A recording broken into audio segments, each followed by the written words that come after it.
Okay, alright.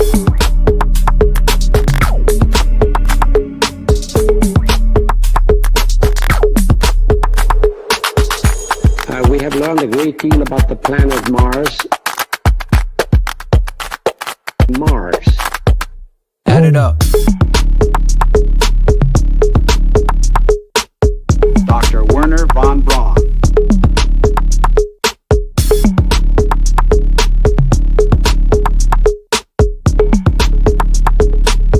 Okay, alright.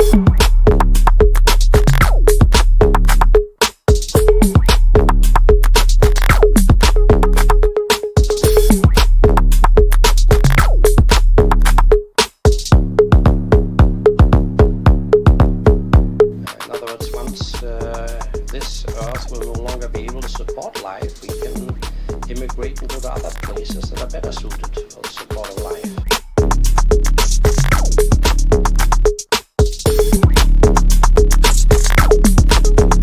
Add it up. Tiny light of consciousness on Earth, but extended to Mars. To Mars.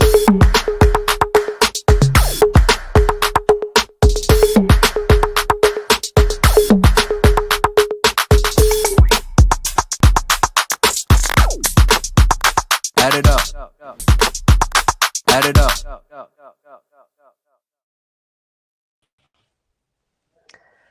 Hi guys. So I hope that you're having a lovely Thanksgiving if you are in America. If not, hello, and thank you for being with me today. So today we're going to talk about Mars and the spiritual hierarchies and also Atlantis. And we're going to be going pretty deeply into what the cosmos are from not only a spiritual perspective, but a material perspective as well. We're really going to get into what space is in a holistic perspective, because the vast majority, basically everything that we hear discussed in the mainstream talks about space from a purely materialist mindset. And it is backwards. And, you know, we live in a spiritual world where there is an astral plane, an etheric plane. You know, we are not just physical beings, and the planets are not just physical planets either. And so we're kind of going head first into this bizarre and backwards and inverted idea of what the cosmos is.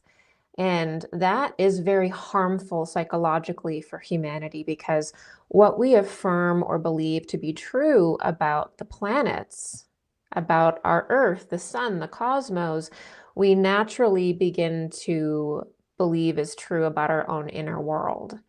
And that's just how we operate as kind of the microcosm of the macrocosm. So we have to make sure that we really understand what space is or what the cosmos is. And so we have to enter into any ideas about spiritual beings from other spheres or what a planet is.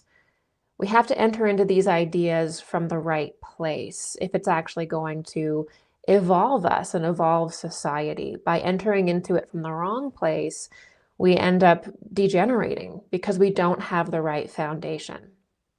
So today we are going to get into a holistic analysis of the cosmos.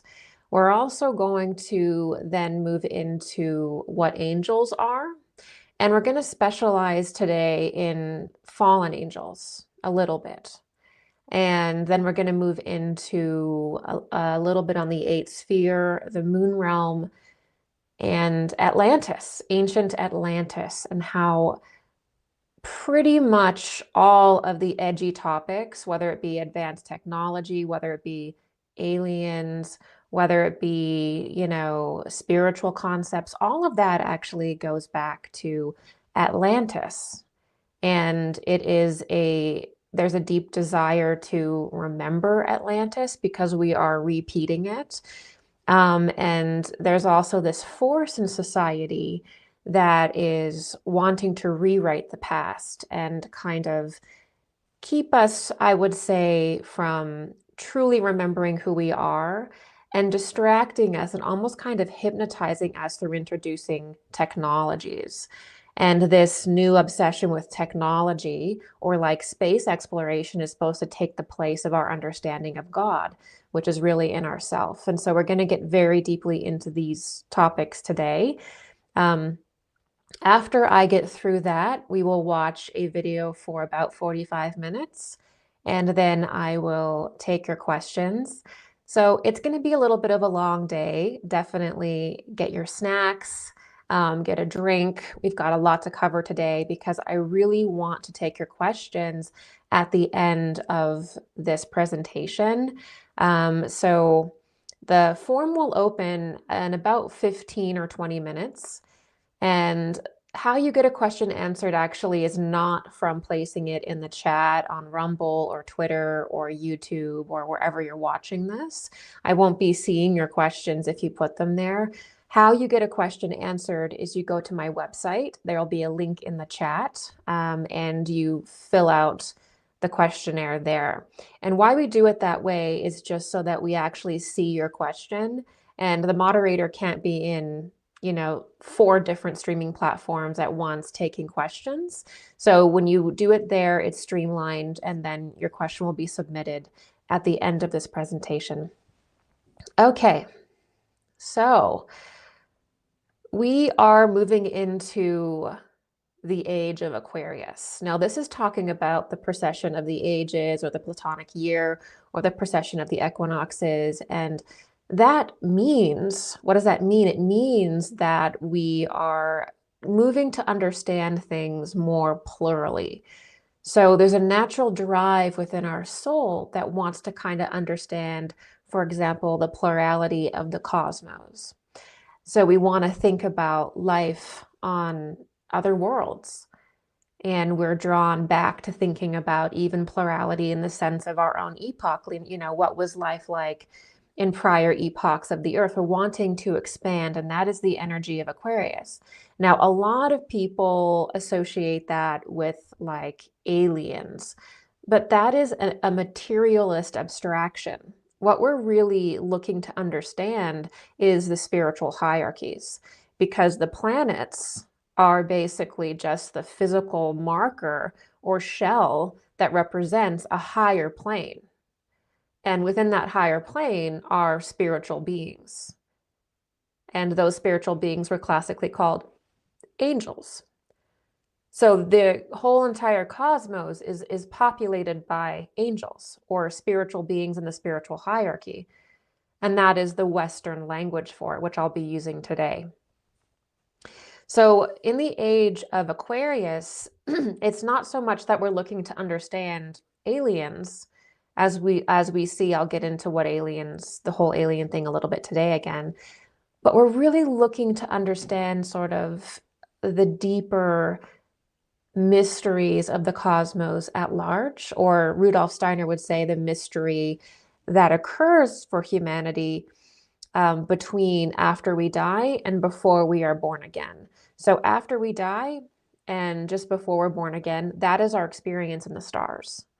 And that's how this has always been classically viewed until literally probably 100 years ago, when everything became about technology and aliens, and we began to deeply, deeply sink into materialism and not understand or engage with the spheres and higher beings in a way that is healthy for us.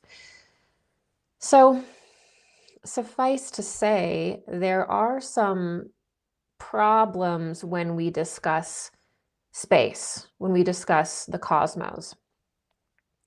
And the first issue we come across, and we have to discuss it because we cannot talk about Mars, you cannot talk about Venus, you cannot talk about another planet in any context, not from a holistic perspective, unless you acknowledge the spiritual aspect of it. The fact that humanity walks around thinking that they're only a physical body is a state of degeneration. It is a state of ignorance, and it is a state of deep mental illness. It's a deep spiritual illness where we are now. It's not normal. It is abnormal to not understand and at least seek to acknowledge that you have an astral body and an etheric body and a higher self that's called the I am. It's sick if you have all of these higher bodies that are literally what's keeping you alive, and you cut yourself off from understanding anything about them, and you insist that they don't exist. And then the perspective sinks deeper and deeper and deeper into kind of like this materialist degeneracy, where it becomes more and more difficult to actually engage with your spiritual self, with your spiritual bodies, which is where we are today. So it has to be said loud and clear that where humanity is today is deeply entrenched in a materialist perspective, a scientism perspective, where we are actually negating the reality of our own essence, the reality of our own being. And then we're going into the world and we're trying to interact with everyone like that, and everything becomes transactional or whatever, vampiric. And then we're also going into space now, and we're wanting to go in and control every planet. We're wanting to control the sun. This is a mental illness. It's a deep spiritual illness. And there needs to be a very strong movement started that actually addresses this and begins to discuss this, like, to the same degree as it's being pitched on the opposite side. So how we frame talking about ourselves and talking about the cosmos is very important, because our speech becomes kind of like a technology within us. Our ideas about things can either initiate us into a higher understanding, or they can deplete us. Okay, so it's not just about whether something is true or not true in like the most materialist sense. It's whether the information is brought forth in a way that's actually engaging you on a spiritual level properly. So for example, there's so many teachings about the cosmos that are just reductionist, right? Like the cosmos is nothing but a hologram. Well, that's a machine cosmos, right? Also, the idea that spiritual beings are all aliens. Well, that is a hyper reduction of angels. And it causes a distortion in your consciousness, even if you can get us to a certain degree with that understanding. It's still overall, eventually you're going to have to release that materialist understanding and come back into the spiritual understanding if you want to evolve the topic, because every topic will call for you eventually to understand it in higher and higher iterations.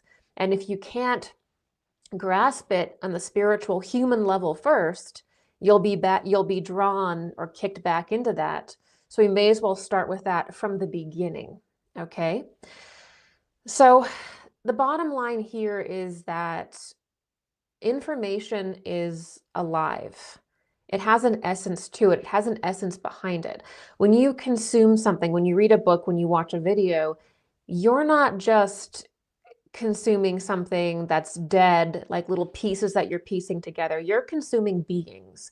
You're consuming actual spiritual forces, and they're living in you and they're building within you.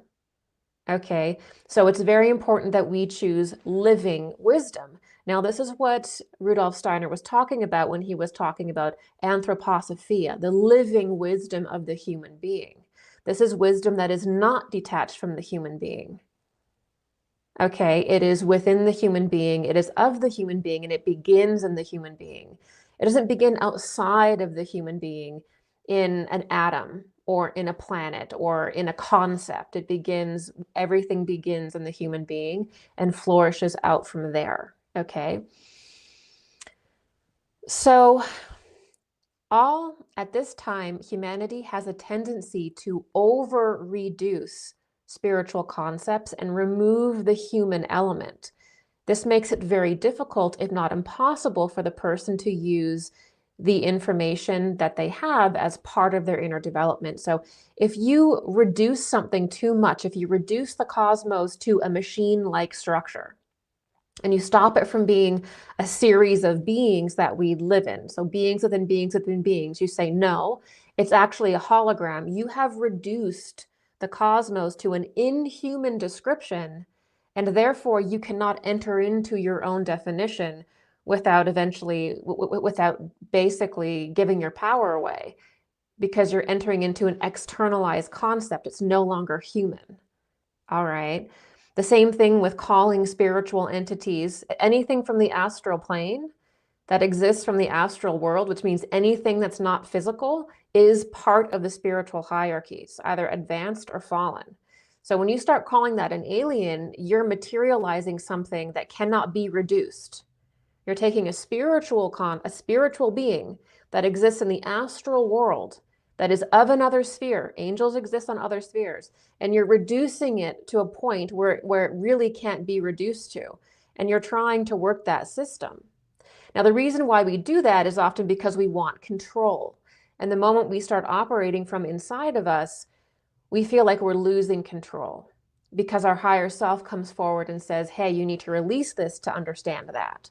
And so the reason why we perpetually externalize things and hyper-reduce things is to avoid personal responsibility. And knowledge and spiritual advancement is directly associated with your ability to take responsibility for things in life that are difficult. Knowledge and advancement and healing are the same thing. They're different aspects of the same process. So if we do not come from the perspective of organic, spiritual humanness, then we will not be able to grow in a reductionist paradigm and will be fundamentally competing with our own nature. And that's where we really see these angels that are fallen, the lower impulse. We really see it as being these lower fallen impulses that really have us competing with our true nature and even becoming self-destructive. Okay, so that's sort of where it ends up going.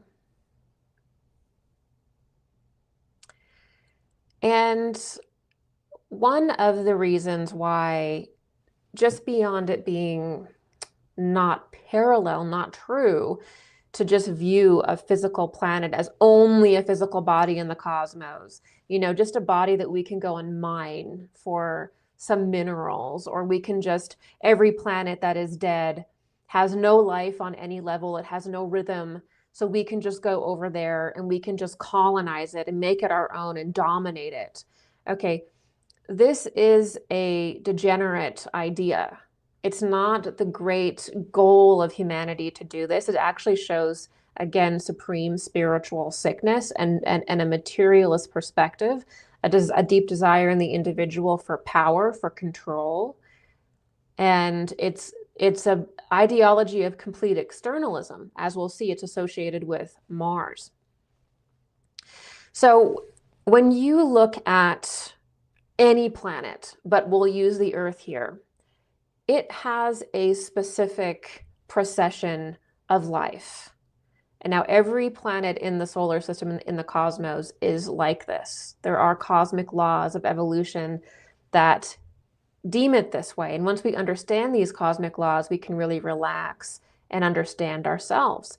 But one of the cosmic laws is that all matter, everything in existence, really existed first in an astral form. And then over time, as it became more complex, it materialized into a physical form, into matter.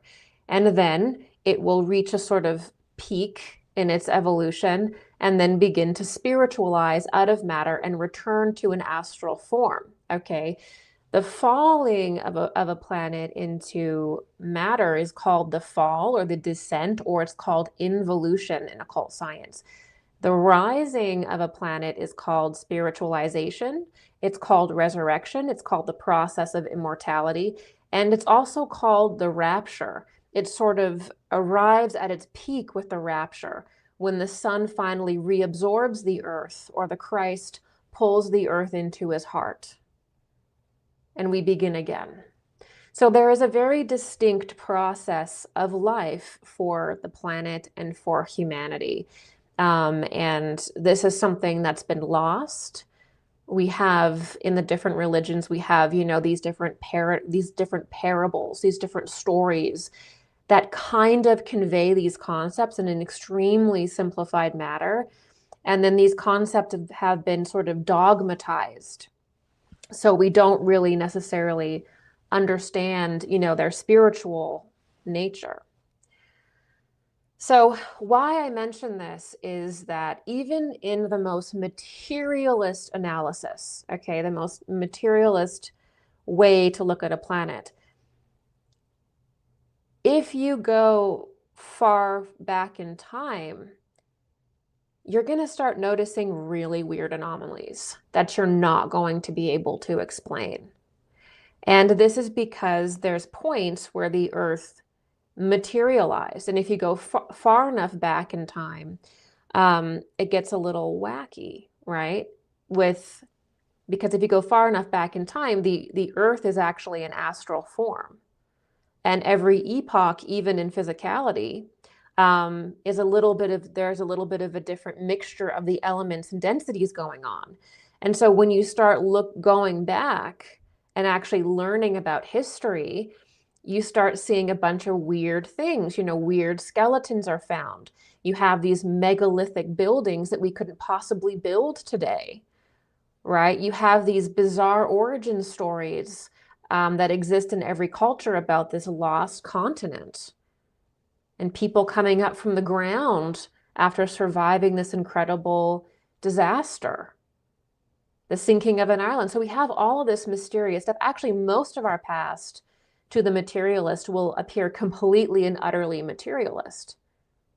We have these stories about these incredible beings from different spheres that walked amongst us, that anointed us with different gifts, but that also confused us and seemed to work against us. So we have this battle in heaven and this battle for humanity by angels and fallen angels.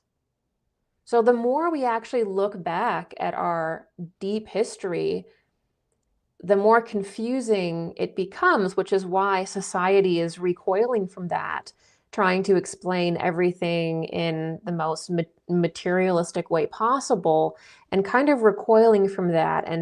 And society is in a really big risk of sort of living in a fragment, a meaningless fragment, completely separate from its spiritual self and anything about its past that is outside of our current condition. So even when you go back in the past, you're looking at the planet literally being a different density. And that's very different. And this is why you have the Vatican and the Smithsonian, and they're hoarding all of these objects that really shouldn't exist. They really shouldn't exist. There's no way that they should exist if we go with a conventional idea of history. And as we'll see later, there is a reason also why a lot of these objects are hoarded and our past is sort of not kept. It's because there is a desire from many people in power to change the origins of humanity, to rewrite the history of humanity. Because if you disturb somebody's understanding of their history, then you can control them. You can control who they are. If you can control who someone thinks they are at the very beginning, you can control their future, which is exactly what certain people and also darker groups want to do. It's the number one thing they want to do, is control what you think about the past, about Atlantis, about spiritual beings and our history with them, and about how you were created. That is the biggest thing that certain dark groups would like to control. Okay? So, all right. Another thing that is really fascinating to see is that it's sort of as though humanity is being kept, probably a lot of it because of our own ignorance and our own disinterest in it, but it's really interesting to see how the cosmos, so the moon, Mars, and just space in general, is loaded with occultism. And it's like the average Joe is subdued and being fed slop like ancient aliens, or stuff on Gaia, like weird channeled information that doesn't reflect anything real. sort of bizarre ancient alien stuff that says angels are aliens and aliens built the pyramid, aliens created you in a test tube. We're getting all of this kind of slop. But then meanwhile, there's different groups that really do understand what the cosmos are.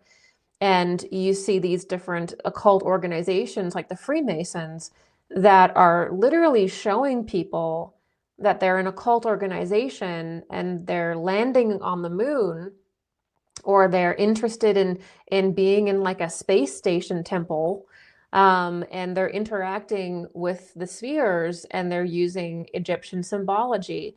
The basics of NASA was Jack Parsons, who was a Crowleyite, who had connections to L. Ron Hubbard, who goes ahead and creates this space religion that basically became the New Age. The principles that were the foundation of Scientology became the New Age, with all of its alienism, right? That is L. Ron Hubbard dressed up in a different outfit because eventually he got weird. And so it turned into like ancient aliens and stuff. But that is the evolution of the same foundational concept as L. Ron Hubbard, which is also a very similar foundation to esoteric Nazism, going back to their beliefs about planet hopping alien progenitors that created them. This is all the same stream. We have to understand that.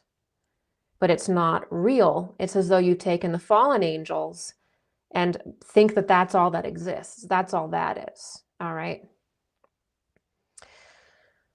So we can't at all address a planet unless we realize that the physical shell is literally just a dead aspect of a world that is existing in a higher realm.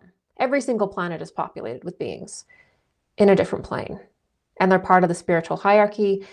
Every single planet we can perceive, every single star that we see, we can know and understand when we understand occult science. There's nothing, this whole idea like, oh my gosh, is space full of life? Is it populated? Are there beings out there? Yes, there are. We've always known this, except for in the last 100 years, when humanity sunk into deep materialism and only started looking at the material plane, which is the plane of death, where every planet basically is dead, but the higher aspects are very much alive. All right, so there is this bizarre notion that we're looking for life in the cosmos, but we're looking for it in the realm of death, which is the material plane. So, if we think that, like, we also can't seriously think again that, these different companies like NASA or SpaceX, that they are not aware of this. There's a reason why you have all of these weird connections to Crowley and these strange interests, esoteric interests that are very hidden. And yet the rest of the world is supposed to be, thinking that we're in this materialist plane and there's no life in the cosmos and a planet is just a rock. Okay. The other issue that we have, besides seeing the cosmos as a strictly materialist thing, material items, is that a lot of spiritual discussions are unfortunately mixed with entertainment. And I've seen this repeatedly where a lot of individuals will get their spiritual information from basically an entertainment program. Like they'll go on to Gaia, they'll go on to something like Ancient Aliens or one of those style shows, and they'll think that they're getting an accurate portrayal of the past. And the reality is that those are entertainment programs that are designed to be entertaining. When we really want to understand the cosmos, when we really want to understand beings from other worlds, we actually have to enter in through spiritual science. And we have to build this scaffolding, the proper scaffolding of occult science to enter into these topics. So the first thing that we have to do is have a scholarly study of occult science, of human evolution, planetary evolution, the spiritual hierarchies. Then we can enter into the more stories, channelings, things like that. But if we just enter into a bunch of channeled material or entertainment programs without having the actual understanding of occult science, we're probably going to fall into delusion, because remember, information is living, and you're consuming the essence of the person who's telling it to you, and you're consuming the essence of the beings that they are working with, and that is going to live in you. You are going to digest that, and that will become part of you. So we cannot approach spiritual information, or really any information, casually. It will become part of you. Okay? So we cannot properly view the cosmos unless we acknowledge all of its components, from the material to the spiritual. As this topic can be complex, it is easier when entered into first through understanding basic spiritual science of the celestial spheres and the soul, rather than through entertainment. And I've actually seen people under different sort of scholarly channels, myself and others, where certain people are like, well, this is boring. I don't want to sit through this. It's boring. And it's like, well, then you're not serious about actually understanding your own evolution and the cosmos, because you have to push through that desire for something to entertain you, to be entertaining. That's a lower urge.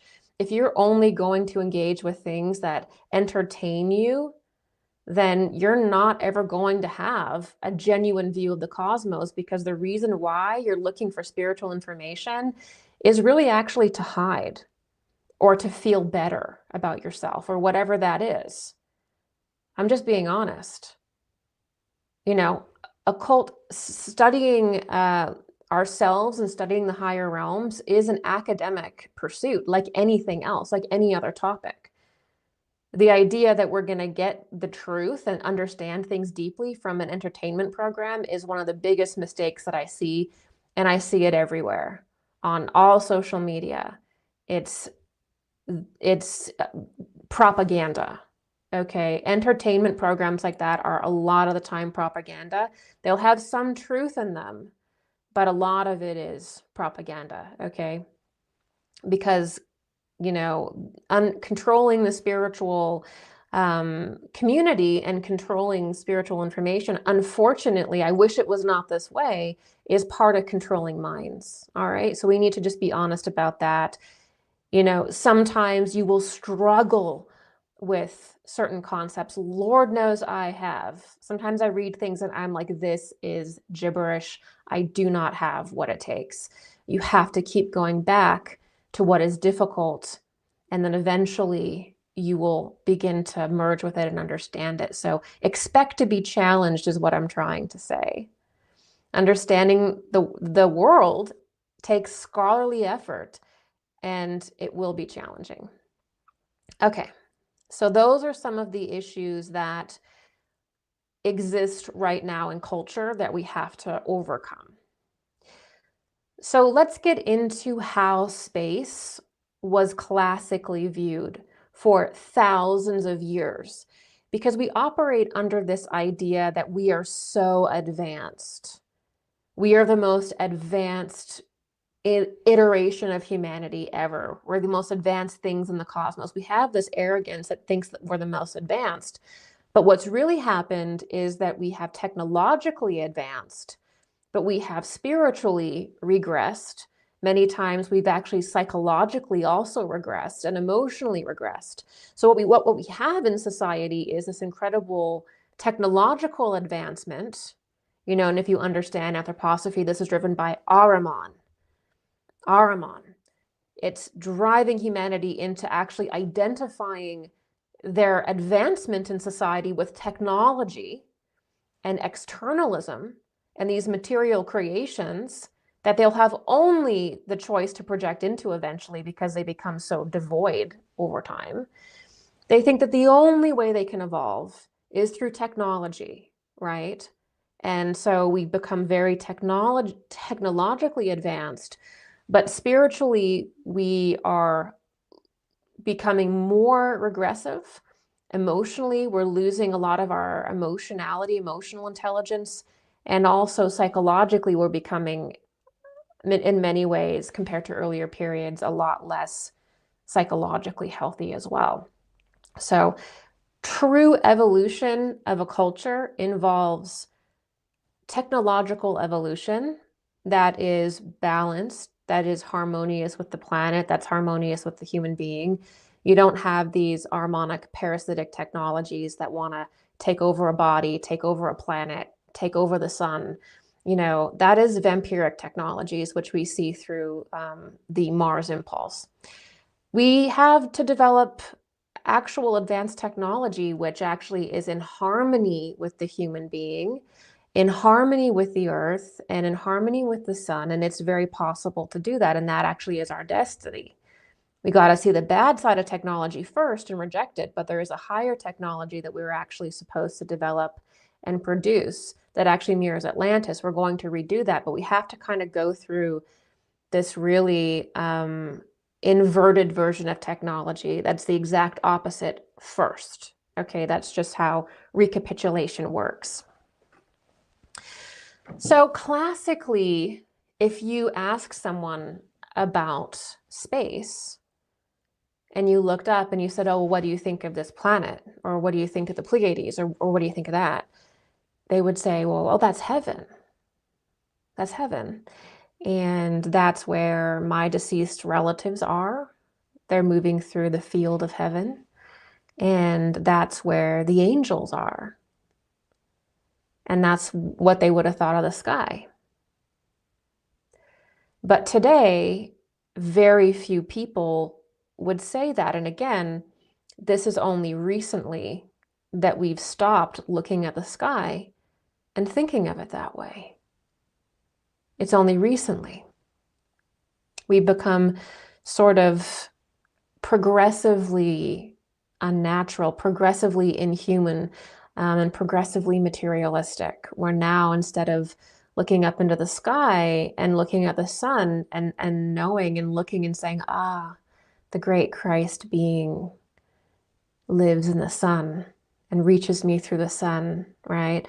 Ah, the spirits of the archangels move through Mercury, okay? Ah, the spirits of the Archai were in Venus. We have this holistic, human, and angelic view of space, and we understood it to be a spiritual place. And when we looked up, even going back into the earlier periods, even going back into the early Indian period, they looked up in the sky and they saw the beings in the sky. They didn't just see, you know, this planet sitting there that is just, oh, I hope I can go and mine that planet. I hope I can go and mine that asteroid. They saw a being that was related to themselves and interacting with themselves, a being that had a purpose. And everything was interwoven, which is actually correct. How we view the cosmos today is incorrect if you value life and you want to develop life within you. If you want to develop death and cultivate the forces of death within you, view all of those bodies up there, every single planetary sphere, as something dead. View that as something that you need to dominate and do some necromantic task and bring it to life and colonize it. That is to view the world as death.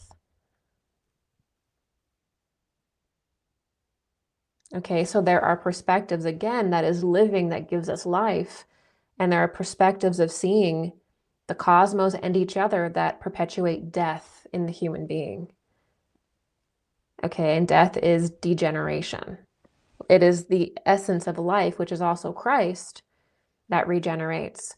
But in order to bring forth that essence of Christ within us, it means that we have to surrender to natural law. It means that we don't try to constantly control our lifespan. We don't try to constantly control other people. We don't try to control other planets and bring them to life when we want and destroy them when we want. That's control. There's nothing holy about that. Christ comes alive within our being when we surrender and begin to understand natural law and spiritual law, and when we become an active member of the spiritual hierarchies ourselves through harmonizing with them and understanding that every single planet has a life wave of itself. It'll come alive at a certain time and die at a certain time. All right. It is getting in and understanding that rhythm, which is actually on Earth, it's understanding the materialization of the planet and also rapture. Rapture, again, is when the Earth continues to spiritualize and spiritualize and spiritualize until eventually it gets to a point where it is partially material and partially etheric. And then the sun releases a flare, basically, and finishes and glorifies the earth, and all people on it from that point forward have an etheric form. And that is the end of the planetary cycle. And certain lower elements are cast off as dross and become the new material world. And then there is a higher sphere that is created from the higher earth elements and souls that is called New Jerusalem or New Jupiter. Okay, so that is a little example of, you're not giving your power away by surrendering to, God, by surrendering to Christ. You're not giving your power away, you're amplifying yourself, because it's only through that being, that force, that we ever get to go through the eye of the needle and develop these higher bodies. Okay, and for more information on that in particular, I recommend watching my last lecture called The Mystery of Immortality, the Eternal Body, also the Immortal Body, and I go into the rapture and solar flares and things like that. But at this point in our development, there is this rapid push to get off planet as though that's how our consciousness evolves. And that's completely delusional, and it certainly is unchristian. And I do feel like there are people out there who are playing Christians for fools, playing all spiritual people for fools, and pushing this stuff because they know that it's going to make them money and get them popular. So it's really important that as human beings, not just Christians or whatever it is, we have to know the evolution of our own planet and ourselves, because we're going to be told a whole bunch of weird lies that directly prevent that from happening for your soul, right? So heaven was always viewed as the world of the angels. And in anthroposophy, this is quite clearly laid out as the spiritual hierarchies or the angelic hierarchies. That's esoteric Christianity. Esoteric Christianity acknowledges the spiritual hierarchies. This also exists in, the Eastern tradition. The Eastern tradition has a deep acknowledgement of angels and spiritual masters. They have the Dhyani Buddhas.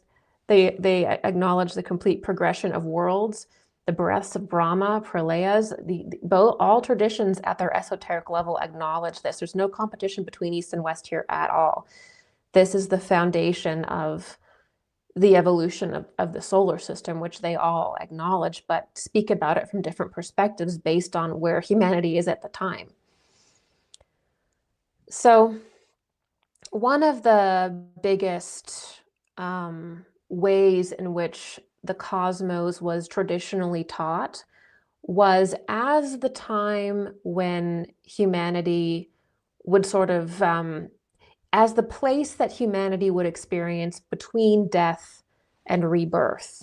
So our direct interaction with the beings from other spheres and other planets is most acted upon by us after we die and before we reincarnate again. So when we literally go to heaven, that's when we pass through the planetary spheres. So how this operates from a specific place is that when you pass away, okay, your astral body separates from your physical body and your etheric body, and your astral body and your higher self begin to ascend upwards. You pass through the moon realm, which in the Eastern tradition is called Kamaloka. That's the realm of the moon. That's a transitional realm, okay? Then you pass through Venus, Mercury, and the Sun. The Sun is another transitional realm. And then you begin your descent, okay, through Mars and Jupiter and so on, down to the Earth. So when we actually experience these planetary spheres is when we literally pass through them upon death. It's an astral experience for us mainly. Okay, and when we incarnate on the Earth, which is the most material planet, we are often operating with memories of these higher worlds that we have. Depending on your level of personal initiation, you can have very vivid memories of these worlds, and many people do. But it often gets framed in this weird way as though like you're a special star seed and nobody else is a star seed. Everybody is a star seed because everybody has the same passage through the planets and the sun upon death. Literally everybody does that. There's no one who does not pass through that. Okay. So in the Eastern tradition, I particularly like how the death process is described, and how it was described is that when we pass away, we pass into a different loka, L-O-K-A, and that's like a different world. It's like a different planet, basically. Because keep in mind here that if you place the Earth at the center in the Ptolemaic model, and then you look at Moon, and then you look at all the other planets that go around it, you're actually looking at the realms of the angels. So every planet is actually the demarcation point of a higher plane that is in that orbit. Okay, that's how we have classically always viewed the heavens. The physical planet is only the gateway. It's only the physical gate to the higher plane, which should give you a little bit of a hint as to why NASA and all these different people who are obsessed with going to these planets want to go there, is because that physical planet is really more of a gate to a higher world. Okay. So you're sort of doing this weird direct ceremonial magic, which is why, you know, Jack Parsons from JPL was like saying the hymn of Pan, the hymn of Saturn, before he would do a rocket launch. It's why he was trying to do reproductive breeding rituals with different women. Oh, there's a reason for this. Okay, there's a reason why there's stuff on the moon. And it's not what you've been told in your entertainment programs on the History Channel or wherever. Okay, that is mainly propaganda with some truth. I'm sorry to say. So how the Eastern traditions would often describe it would be that your soul upon death would pass into a different loka, a different world. And it would basically wake up in a body in that world. And the earth life is kind of like a dream. It's not a dream, it's real, but that's our experience of it. And then you pass through that specific loka.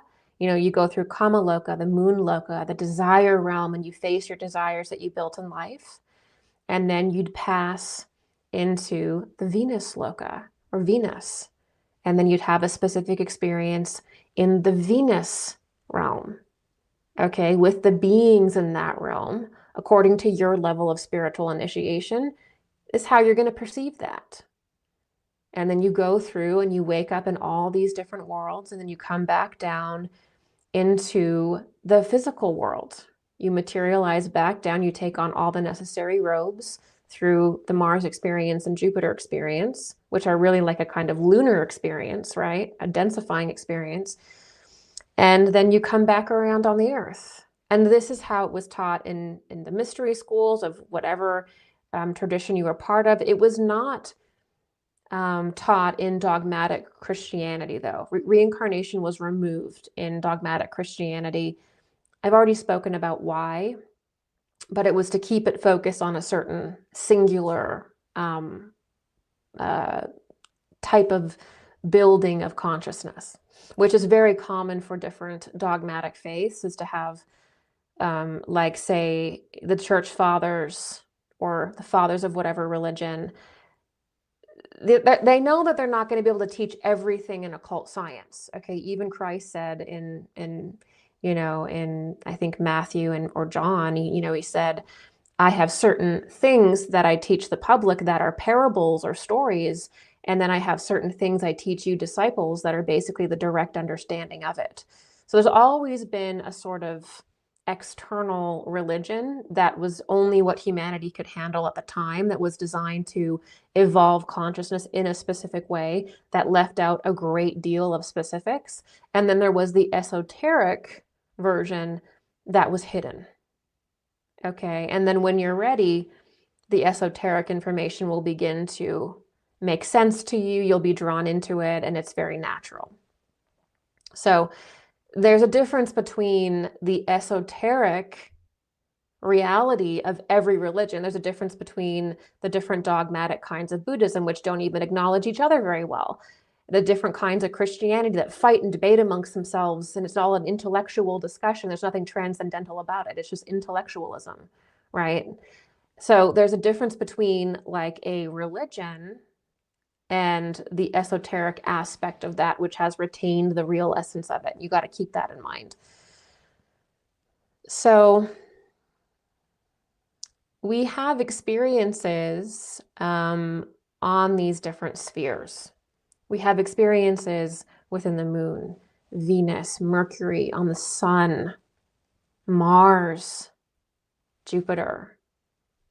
We are deeply, deeply, intimately connected, and we enter into the life wave of those spheres when we pass away and move to be reborn, right?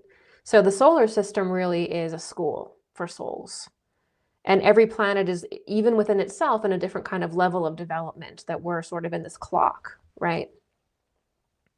And when it comes to, say, like a Buddha or a spiritual master, the difference between someone like that and someone who has not reached that level is that a spiritual master has developed their eternal body, or their resurrection body, or their immortal body. And when they pass away, they essentially just move into a glorified etheric body that they've established over hard work. There's no way to just cheat that. There's no way to cheat eternal life or life extension. You have to develop your etheric body through certain processes to become eternal, to live forever, okay?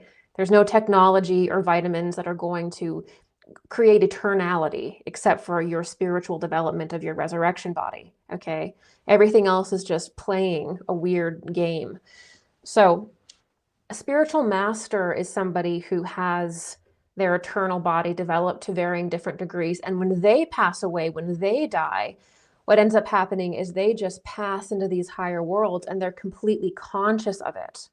There's a consciousness when they pass through the moon. There's a consciousness when they pass through the sun, through Mercury, through Venus, through all the spheres. So they do it consciously. Whereas for the rest of us human beings, if we don't have that immortal body developed, what ends up happening is that we forget. And we pass unconsciously into the moon, and we go through trials and these strange experiences, and then we wake up. And so we go through that whole process unconsciously, and then we come back to the earth until we can establish our immortal body. Okay, so when it comes to death, a simple way to remember it is that a saint or a Buddha or a spiritual master, bodhisattva, has their immortal body developed to varying degrees, and they can pass consciously in their etheric body as their actual body. Okay, when we don't have that, we basically kind of go to sleep, and we forget, and we do all of that unconsciously. And that is called samsara and Maya in the Eastern tradition. We're constantly going around the wheel of samsara like this until we can develop our resurrection body. That's the deep mystery of the cosmos. Okay. So the cosmos is a series of planes that are marked by the planets and their orbits. The planets are thus the boundaries of the various heavens, the first heaven, second heaven, third heaven, okay? Or the higher realms. So this is another thing I want to talk about too, about hyper-reductionism and reducing spiritual concepts into scientific language that doesn't reference its original meaning. Is that we keep saying higher dimensions, which is fine, But be careful that you're not losing the reality that the dimensions are the orbits of the spheres. So a dimension isn't just like some invisible mathematical dissection of the cosmos like a layer cake, which I often see. The higher realms or the higher planes are the higher dimensions, and those are associated with specific planetary spheres, which mark the orbit of the higher dimensions. And so again, there's this incredible push to scientifize everything, to create new language, and we're losing the actual teaching to constantly create more and more novel examples of things. Right? It's not that you can't reduce things, you can do whatever you want. And I actually think that many times reducing things can give you great understanding. There's a lot of purpose for that. But once you've reduced something and you're using that system like dimensions, machine cosmos, hologram, alien, if you're doing that too much, you're not understanding the actual humanness of the cosmos, which is that every single planetary realm is a different stage of initiation for the human being. So if we don't understand that, there is no point in us studying the cosmos or higher beings at all. That is the point. The point is your evolution. The point is that you grow and that you develop these higher bodies. That's literally why you came here. And if we don't do that, you wake up in the world of death and you're like, what did I do for this whole time? I got caught up in Maya. I got caught up in the material world and I didn't incorporate the spiritual. So the reason why we study higher beings of the planetary spheres, the reason why we study the cosmos is not for a materialistic reason at all. The reason why we study it is because our own spiritual initiation is mirrored in the cosmos. And that's the real meaning that we have in life, is to understand. That's what brings us meaning. That's how we understand ourselves. Okay, so it's fine to reduce things, but you've got to know the actual human and spiritual reality of the different planes and our deep connection to them, which is always about becoming eternal beings, overcoming matter, transubstantiating matter. That's what it's all about. That's why we're here. Okay? When we pass away, our soul passes through the planetary realms of heaven. Here it acquires certain experiences. It has an experience in Kamaloka, an experience in the Venus realm, in the first heaven, in the second heaven, in the sun. Comes back around. If the immortal body is not established, the soul eventually reincarnates. For thousands of years, up until maybe the last 100, the last 50, we perceived the cosmos as heaven, as a spiritual world full of spiritual beings that had meaning to us, that we were part of in an intricate system of initiation. All of the planets, oh yes, and the physical orbs meant very little to us as being physical, but really just represented gates to higher worlds.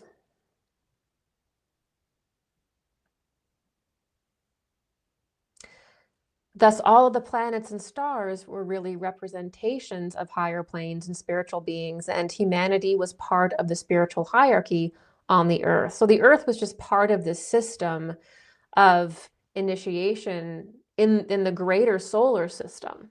That's how we viewed it. We were part of them, and we could view them and understand them. And the physical planet was like just a marker, basically.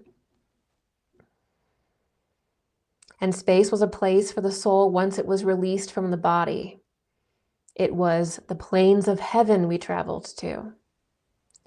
And earth is a tomb in which the soul would become trapped. The human beings are challenged to develop our immortal body, pass through consciously the planes of heaven, ceasing eventually the need to incarnate at all. That's it. That is the mystery of heaven. That is the mysteries of the cosmos in a true sense of initiation. That's what that is. And it's weird now to think about like all of these deep conversations by intelligent people that are like, I really hope we can mine that asteroid. I really hope that we can put a Dyson sphere around the sun. I really hope that we can, go to Mars and we can develop some kind of civilization there. Like completely not understanding the spiritual aspect of life, complete inversion going on here, complete materialist inversion. So really what you could kind of extrapolate the cosmos, the solar system as being in its truest sense of the word, because you have to be able to enter into it. If you can't enter into something, then it doesn't really mean anything. So when we enter into the solar system as a human being, we see that the solar system is really a school. It's really the closest thing to understand it would be like the solar system is a school for souls. And there's this beautiful quote that is an anthroposophical quote that describes this. That's actually from anthroposophy.eu, but it is based in Rudolf Steiner's lecture GA092. And this is describing the true way that we should be seeing the solar system, which is that our solar system is like a cradle for the development of spiritual beings. The various planets provide different conditions for beings at various stages of evolution.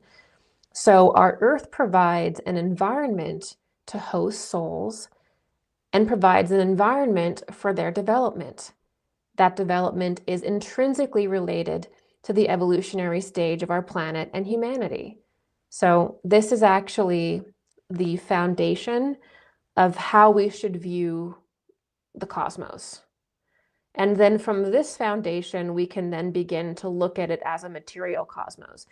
You can't just begin at a materialistic, atomistic place that's hyper reduced and then go back into human.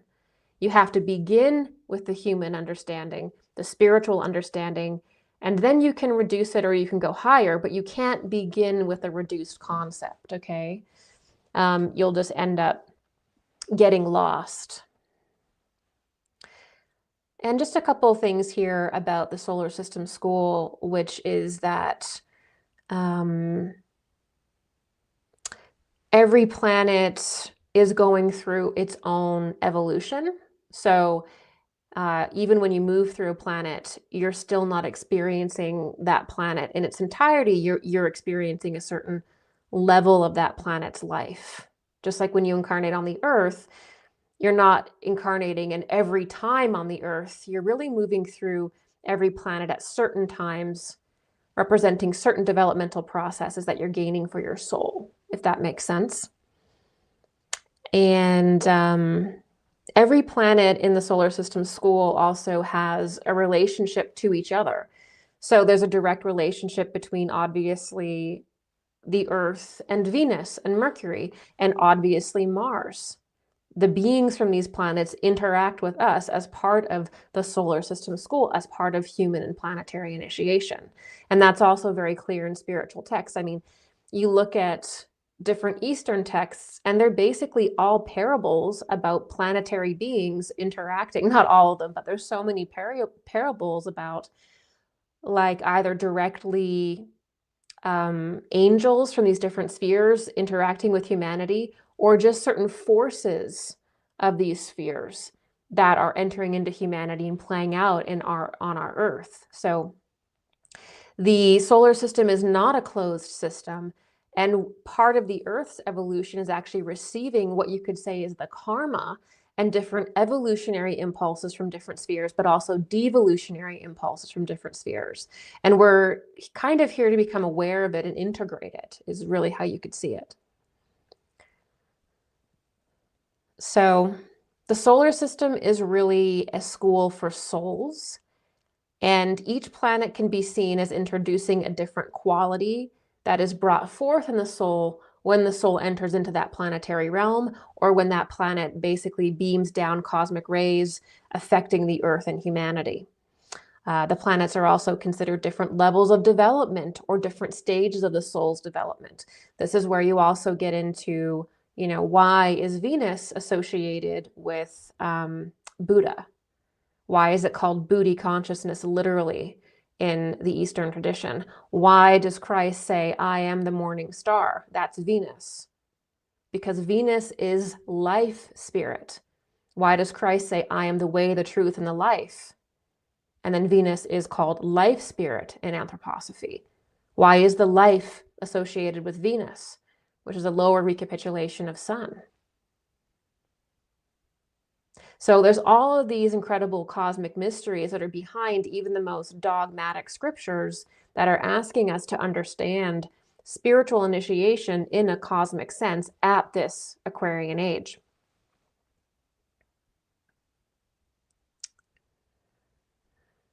Yeah. All right. So I think it's good to really just reiterate here again that there's this sense like all of these scientists who are so intellectually developed, and I totally admire that. But again, there is this question, like, is there life in the cosmos? And like looking through these telescopes into the material world, which is again a graveyard, it is the realm of death, it's the tomb. Like, oh my God, is there life out there? And the reality is that take away the telescope and open your third eye and your spiritual perception, and you will see that we are absolutely surrounded by life. We are surrounded by beings, not only in the spiritual world, right? Like on different spheres, but literally all of that is actually overlapping our own Earth. So the Venus beings, for example, they're not out there on Venus separate from the Earth. They're here. And part of our very being, our consciousness, our body is a substrate in which they live. Same thing with the moon being. Same thing with all the spheres are all interconnected. It's all right here in a different plane. Okay? So there is literally life everywhere, but you're not going to see that through a telescope with a materialist perspective. You're going to see that when you put the telescope down and you open your third eye, you go inward and you begin to develop your spiritual perception, because life is literally everywhere, including in places where you would never think it to be. It's in different planes. So it's a vertical. Life is a vertical. We're looking at life as a vertical, not a horizontal here. So all planets and stars are actually beings. So every planet that you see is actually a being that is very high up in the spiritual hierarchy, that is literally manifesting itself as a realm.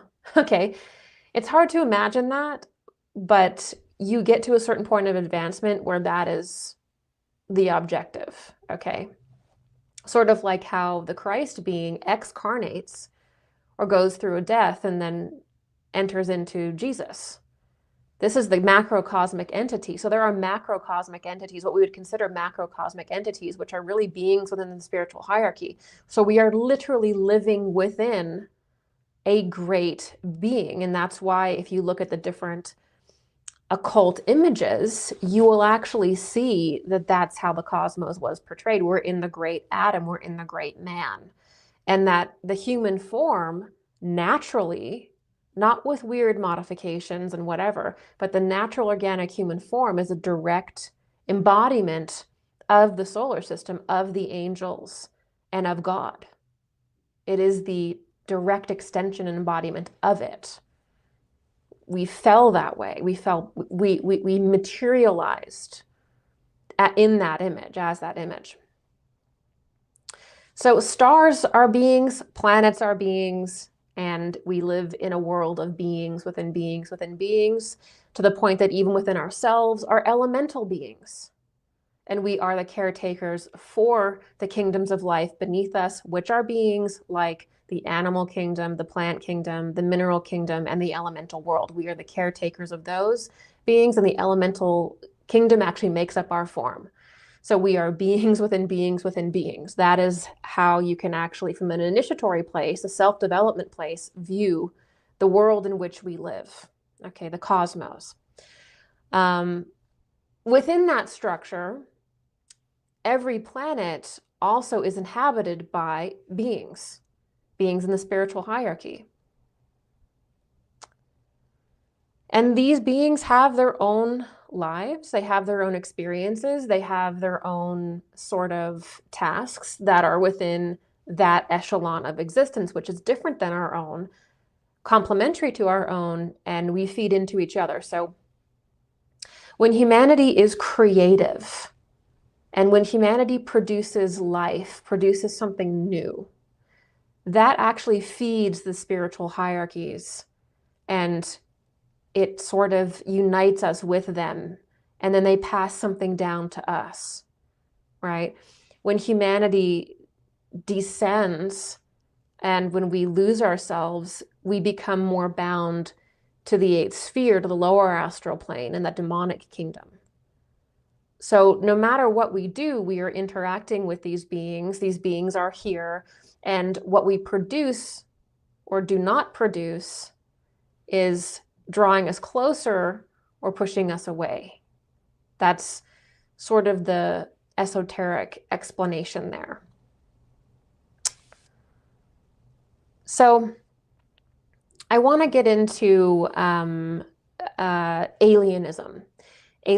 in the New Age a little bit here, because I know that as soon as I start to talk about beings from other spheres, whether it be like understanding the beings from Pleiades or Venus or whatever it may be, immediately people start to think about like Ashtar Command or Nordic aliens or gray aliens or alien channelers, and you start getting into alienism. And so I just want to touch very briefly on a little bit on this, but if you want more on this, I highly recommend checking out my lecture, Angels to Aliens, which describes in detail the progression of the angels and their interaction with us in the past and how that got turned into aliens about 80 years ago. And also the dark side of disclosure, which goes even further into that. So Angels to Aliens and the dark side of disclosure. That's about like 8 hours of lectures, as going more into detail than I can here today. So a lot of what people call aliens, like they're like, I had an alien abduction experience. Much of what people are experiencing is an entity from the lower astral plane. And this is why you'll have this experience as though you're being sucked out of your body, you know, is that you're not in your physical body, you're in your astral body. Okay, so one of the problems with the culture sinking so deeply into materialism is that people will wake up and they're really having what would be considered a classical demonic experience, right? And don't forget that demonic beings will manifest however our society is presenting itself. So if we're becoming a technologically advanced society, then demonic beings will present themselves that way. It's a classical, archetypal, low-key kind of thing, right? So a lot of the time people will describe, you know, an astral experience, but because a lot of us are not aware of the fact that we even have an astral body, or that we even have a real spiritual existence. A lot of people who experience different abductions or different seeing aliens and stuff, they think that it's happening in their bedroom and that it's real. But in reality, they don't realize that that was them in their astral body being taken out the window, being taken through the roof. So many of these experiences are astral experiences with demonic entities that put them through all this weird stuff. Now, I can already hear people getting upset because that description does not fit every single abduction experience. That's fine. I'm not saying it is. What I'm saying is a great deal of astral experiences are basically abduction experiences, and people were able to stop that experience by learning how to astrally project, learning how to lucid dream. And a bunch of people realize that when you say the name of Christ, you wake up and it goes away. So we cannot deny that there is an astral component to this, that many of people's abduction experiences are in their astral body with an astral being. Okay? Now, beings from the eighth sphere or beings from the lower astral plane, they look like humans that have degenerated. They look like human animal chimeras because they're being drawn back into the wheel of death and they're degenerating, which means they're taking on animal forms, insect forms. They are looking like humans that have been messed up. Okay, so that's the spiritual aspect of this. But that doesn't explain every single alien abduction that people have had. People have had real experiences with what look like alien beings. Okay, so people have actually been taken out of their home physically. Their clothes have been put on backwards. They have scoop marks out of their body. Incredible, weird things happen with technology. You know, they're operated on. These are real experiences as well. But we really don't have any evidence that that is an actual alien, right? Just because something tells you that it's an alien and looks weird and has advanced technology, that does not mean that it is. Because we also have a bunch of what are called military abductions, MyLab programs that are testing technology on people. They want to promote an alien religion. Okay, they want to do all of this weird psyop stuff with the idea of aliens and technology. And so unfortunately, there are people who go through that. All right. And there's also what are called crypto-terrestrials, which are sort of these beings that look very differently to humanity, have been evolving alongside of humanity, that are from, say, the Atlantean epoch or an earlier period of humanity, have advanced technology, and those are called crypto-terrestrials, but they don't really look human anymore. So there's all kinds of things that we should first analyze before we go off-world, before we start saying, this is an alien, this is a being from Tau Ceti, this is a being from this or that. Okay, I'm not saying that aliens don't exist. Okay, I'm not trying to make that statement. What I'm arguing for is a good place to start. And in my opinion, we don't start with everything being extraterrestrial. We don't start with the most extreme conclusion. We start with the most probable that we know.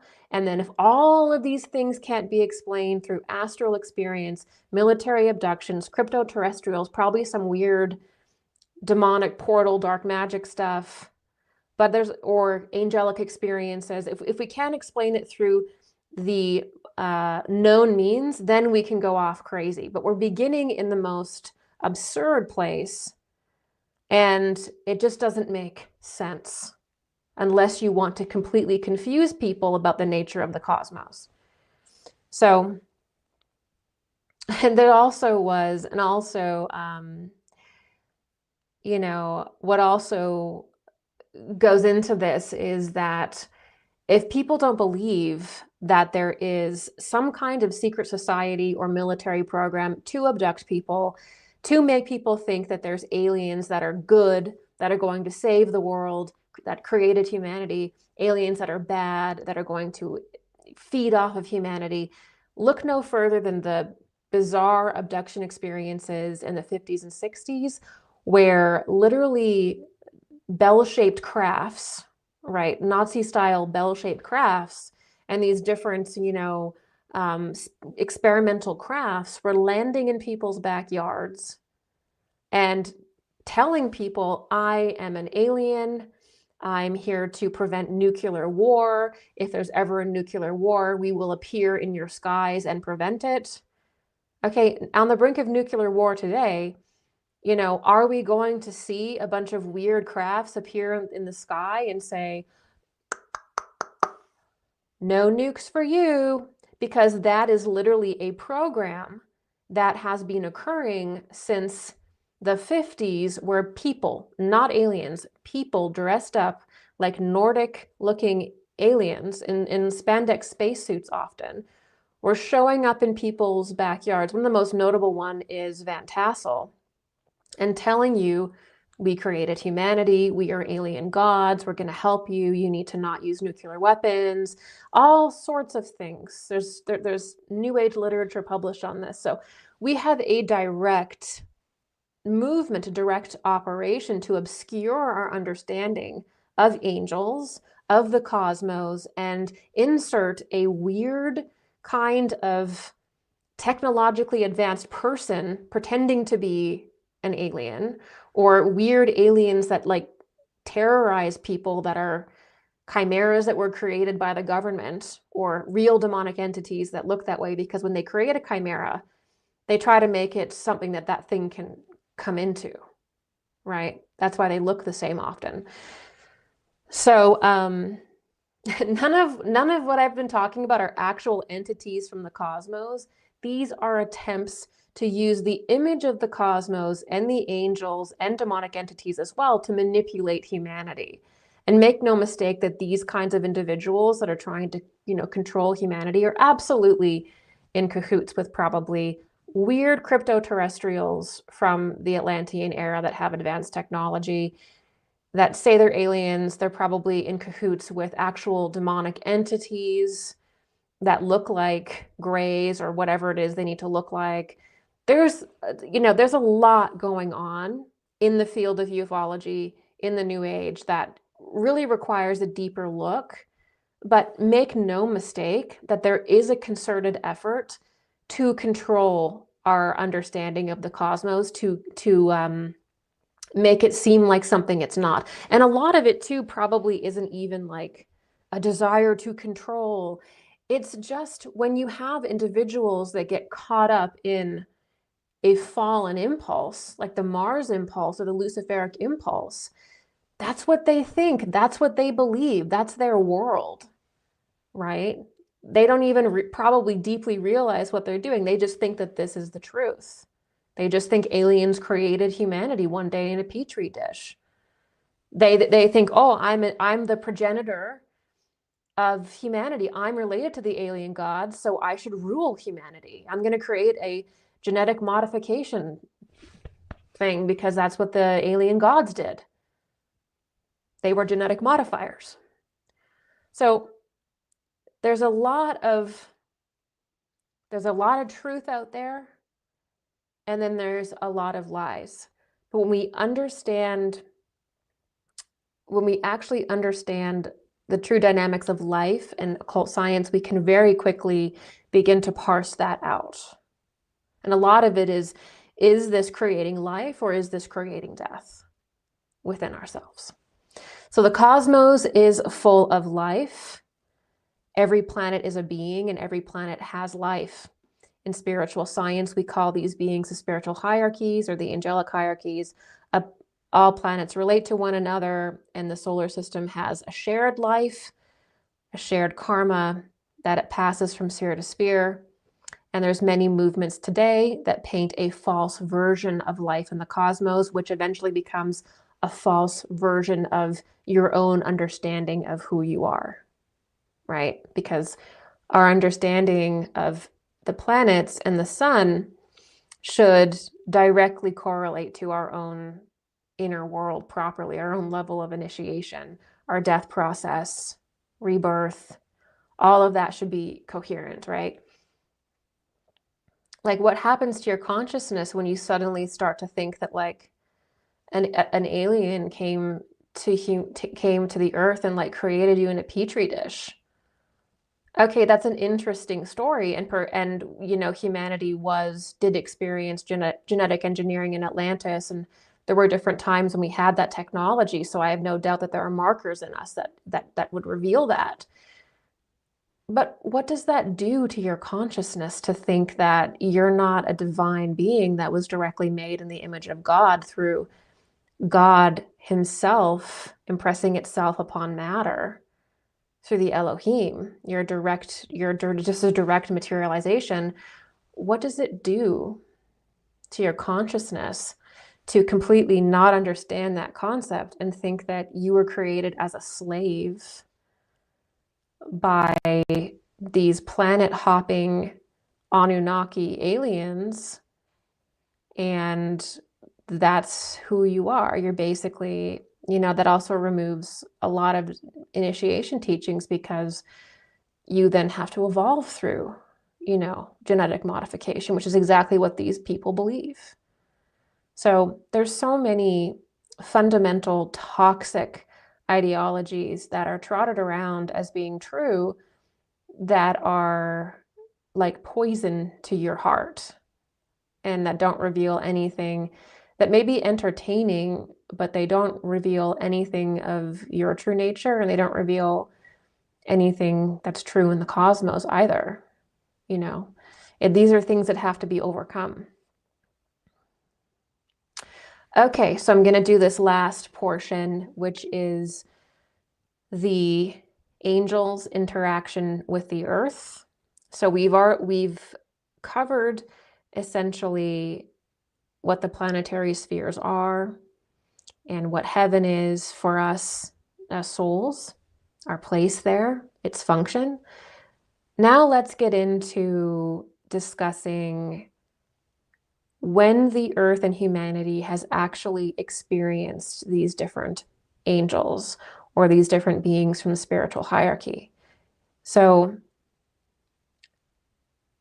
how the earth evolves is that it receives impulses. You could call it cosmic impulses, but how those cosmic impulses are actually received and carried out by the world. So like you could imagine the world as like the earth is fructified or fertilized by cosmic impulses. Impulses from the sun, but also impulses from the different planetary spheres at certain times. And this is what actually evolves humanity behind the scenes on a spiritual level. Once we get an impulse, it becomes it becomes like an organ of our being, and we play it out over and over again, right? How we receive those impulses is through angels. So spiritual beings actually have to incarnate in a human form on the earth, okay? So I want to be very clear here that a fallen angel cannot incarnate on the earth directly.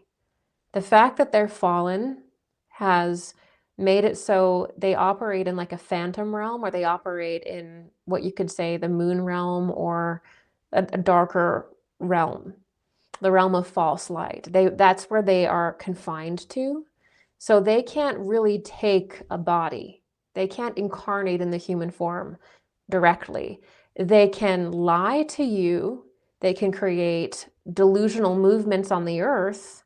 They can confuse you. They can demean you. They can possess you from that fallen realm, but they can't really incarnate directly into a human being without there being sort of a depletion of the human form and certain dark magic rituals, basically.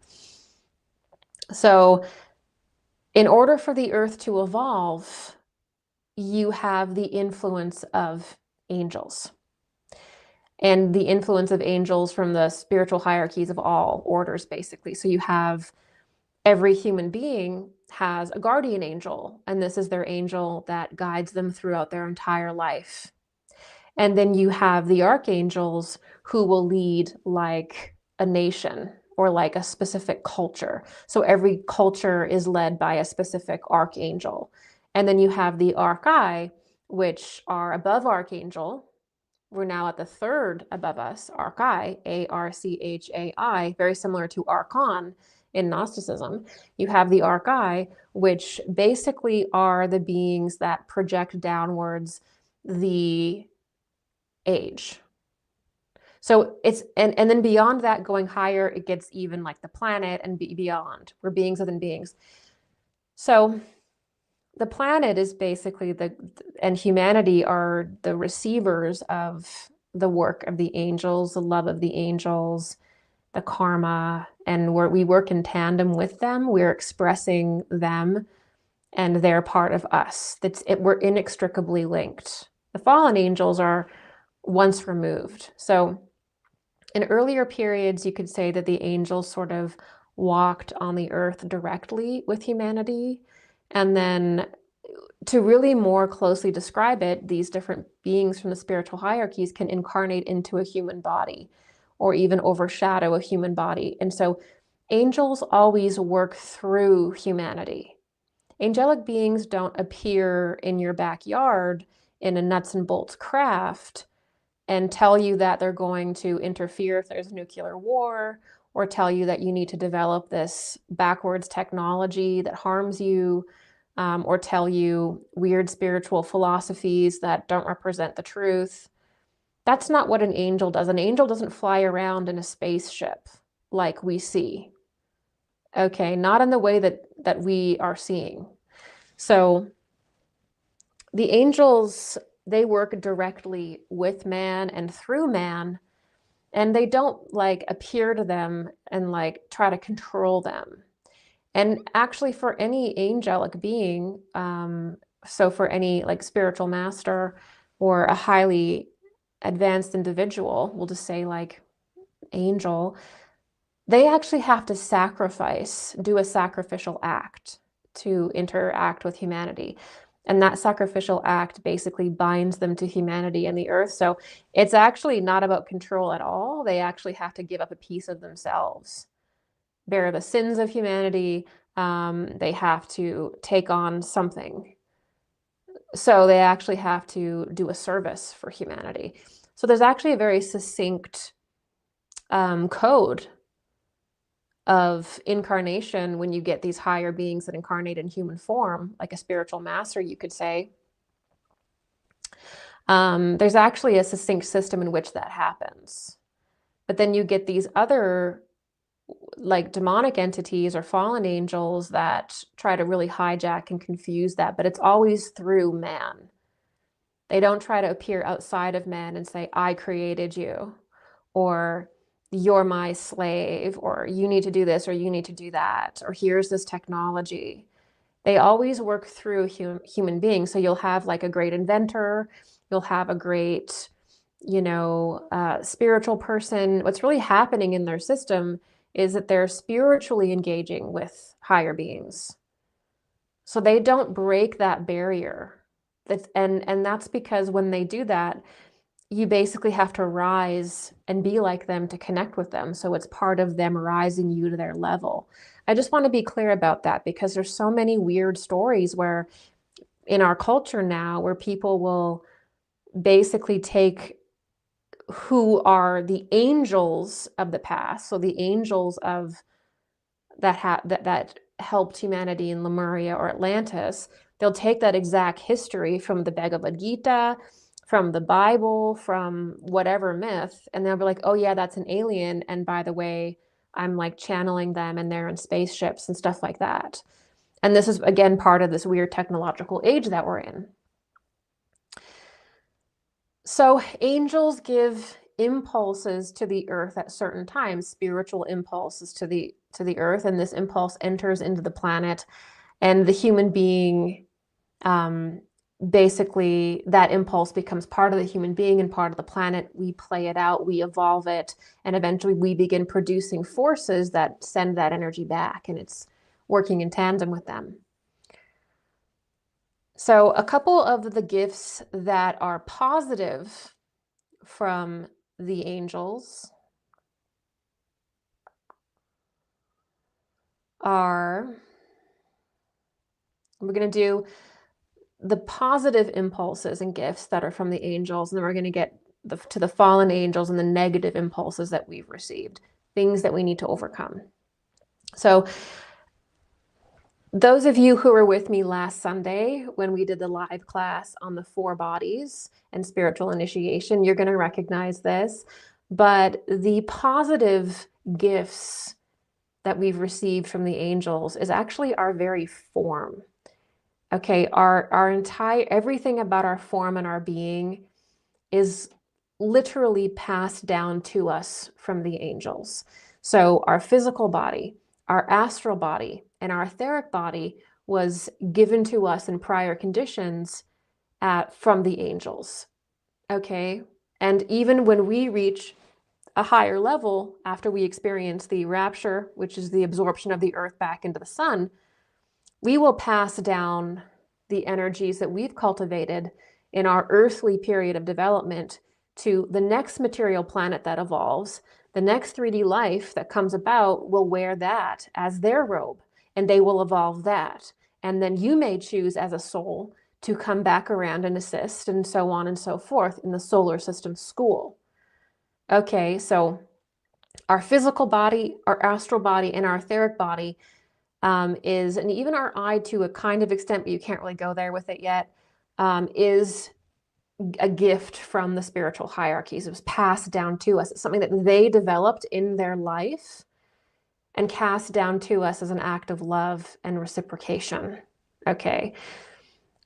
The very famous example of this from theosophy and from anthroposophy is that we actually received the organ of mind from the angels of Venus. And this is in the Lemurian and for some the Atlantean epoch. So we actually get the faculty of mind. And in the anthroposophical system, we take that science a little bit further and we acknowledge that it didn't just end there. Every regent of the age, so every, during the age of Michael, which we are in now, there's a different organ that kind of develops in our body. And then when we move into the next regency of the archangel, we will develop another organ. So actually the organs in our body and different changes in our body happen because the archangels are evolving and also at the same time working upon our form. And we take that on. And as I said, when we get to the next level of evolution, we will be doing this as well when we get to Venus stage, Vulcan stage. Okay. So we sort of take on what the angels pass down to us and we evolve it. We add something new. We then pass that new addition down to the next world that will come about in the material plane once we ascend or evolve out of the material plane. That's how this works as members of the spiritual hierarchies ourselves. Okay, I'm going to read a little bit from Rudolf Steiner on this process, and specifically on how the angels from Venus and Mercury incarnate on Earth to lead humanity in the earlier epochs. So, in the beginning of the Earth's existence, beings who were otherwise not bound to the Earth had to come down from higher spheres. Beings who otherwise needed only to live in the surroundings of the Earth had to come down so as to communicate to men what they already knew as the older, more perfect members of the hierarchies. They had to incarnate into human bodies, not for their own development, for they did not need it, just as a grown-up man does not study the ABCs for his own progress. But they took these bodies up so as to teach it to these small children or these developing humanity. Hence, we look back into the Lemurian times when beings descended from the surrounding realms of the earth to which they belonged and incarnated in human bodies and became the teachers of mankind. These are the beings who belong to the higher hierarchies, to Mercury and Venus. The sons of Venus and Mercury descended from above and became the teachers of a very young humanity. Rudolf Steiner, GA 110, 1909. So now we're getting a real insight into how humanity evolves, and that us interacting with angels is actually pretty normal. It's part of our evolution, and we just need to understand it properly. And that's I think is the key here. So now we're going to get into the reality that we can experience negative impulses from angels. So keep in mind that the solar system is a school, and at any level of development, beings are asked to take on certain tasks, develop certain qualities, and these beings either are able to do that and ascend into a higher rank. So an angel will be tasked to ascend into archangel, an archangel to archai, and then up higher than that. So they're challenged with that too. I know it almost seems weird to apply what seems like a very human level to angels, but it's not really a human level that they're on. It's within the confines of their development, which is different than our own, but they still have to develop certain qualities. They still have to harmonize with the cosmos at large. And if they cannot do this, and they become backwards and inverted, they are basically cast down into the more material realms of the spiritual hierarchies, into the material realms of the solar system. Most of the solar system is in varying degrees of the spiritual world. And the material plane where the earth is like the bowels. So these entities, these angels, go through these phases of development, and this is what the battle in heaven was as well, where they can get cast down, not directly onto the earth, as I was saying, but kind of like into the moon realm of the earth. And they're usually locked away really for a certain period of time, until certain epochs and the planet releases and shifts, and then things are reevaluated. But ultimately, this happens because man has this opportunity to sort of recognize that this is a chaotic impulse or a dangerous impulse.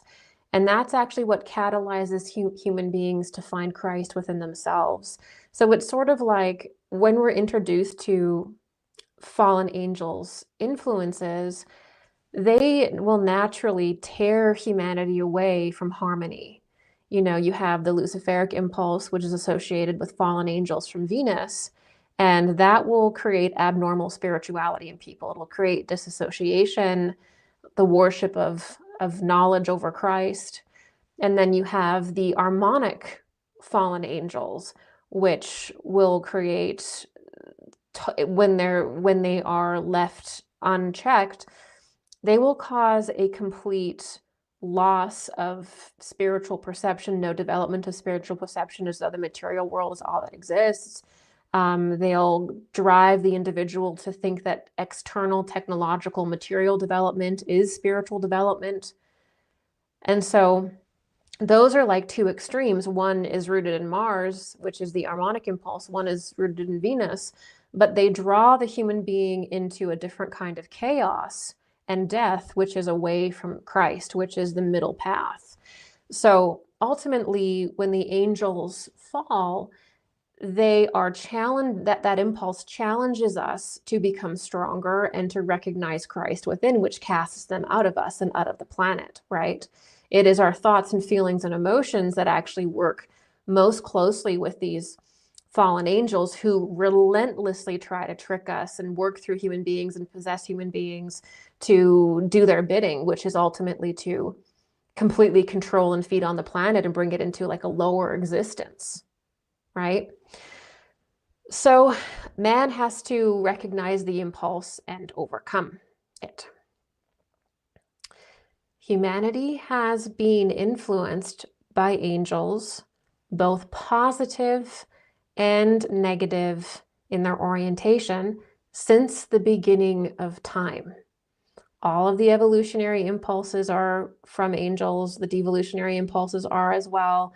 And we are the human being in the natural world being situated with a subnatural world beneath us and the supernatural world above us. We are the active principle of the earth. We are the human being of the earth. We are the direct incarnation and embodiment of the earth and the sun. This is our planet. This is our world. We are made of it, and we are in the image of it. Okay, so we are evolving those principles. That is our duty and our task. And when we evolve them, all of the kingdoms of life beneath us receive that radiance, which is why it is so sick to think that you're going to like genetically engineer every tomato or every plant or human beings or control a planet and colonize it. This is a sickness. And it's not about harmony, it's about control, and it's about playing God and trying to spiritualize the fact that you are just playing God. Trying to control the development of a tomato with GMOs is no different than thinking that you're going to go colonize Mars or colonize some planet or put a Dyson sphere around the sun. There is no difference philosophically, spiritually, on any level of thinking that you're going to guide the development of the tomato and do it better through genetic modification, or the human being through eugenics, and then to think that you are going to genetically modify a planet now and that we need it for our survival. You've just scaled it to a cosmic level. You've scaled the same mindset of the mad scientist to a planetary level. You've just scaled it. And you're trying to glorify it by calling it, you know, we are the great heroes, the great adventure. We need to do this because we're explorers. Yeah, it's inner exploration. It's inside now. It is what is produced inside that creates a radiance outside, develops perception, and then we literally transubstantiate matter through inner work and return to the cosmos in an etheric, glorified, eternal body. Not in a spaceship, not in stasis, not strong arming and controlling a planet which is a being, which has a life cycle of its own. That is a sickness, and it is Antichrist. And don't think for 1 second that because it's so out there, it's so weird that you cannot apply esoteric Christian or Christian principles to it. You can. Do not be Pied Pipered. Okay? So let's get into Mars now. It's funny because there really is a way that we have to enter into these topics. We have to sort of talk about the solar system as a school, what angels are, impulses, before we can even get to any conversation about our esoteric history or our history of Atlantis or our ancient history. You can't go into ancient history unless you understand esoterica, because again, the earlier epochs of the earth were a different consciousness and a slightly different density.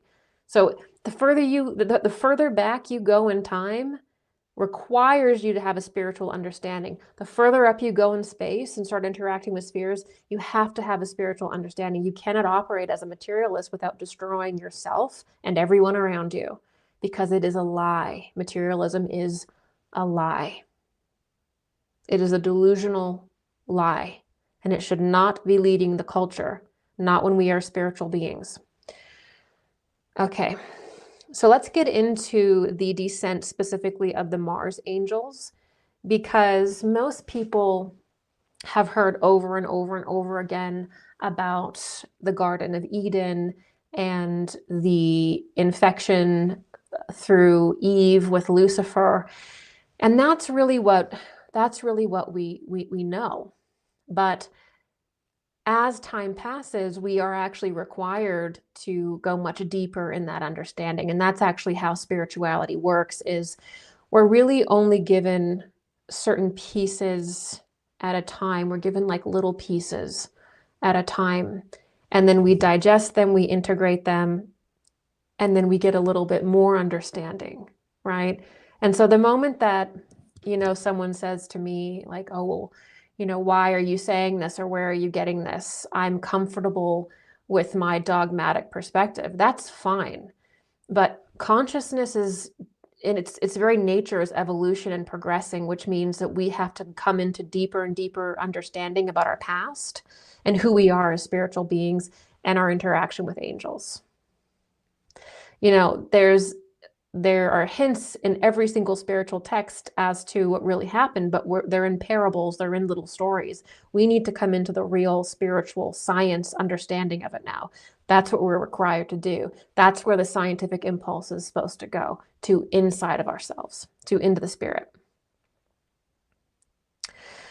So just as there was a kind of Luciferic infection that happened through the Venus angels in Eden, and Eden is Lemuria. So the mystery language for Eden is Lemuria or Mu, okay? And there was also another infection that occurred that was kind of like an extension of the original Luciferic infection through Venus, but it was at another scale and from another means. And this is the harmonic infection, what I personally see as the harmonic infection. Now, I want to draw a line. I am no longer referring to Rudolf Steiner, though I am using his terminology. So you're not going to find this that I know of in anthroposophy directly or anything like that. This is my own memory and knowledge, okay?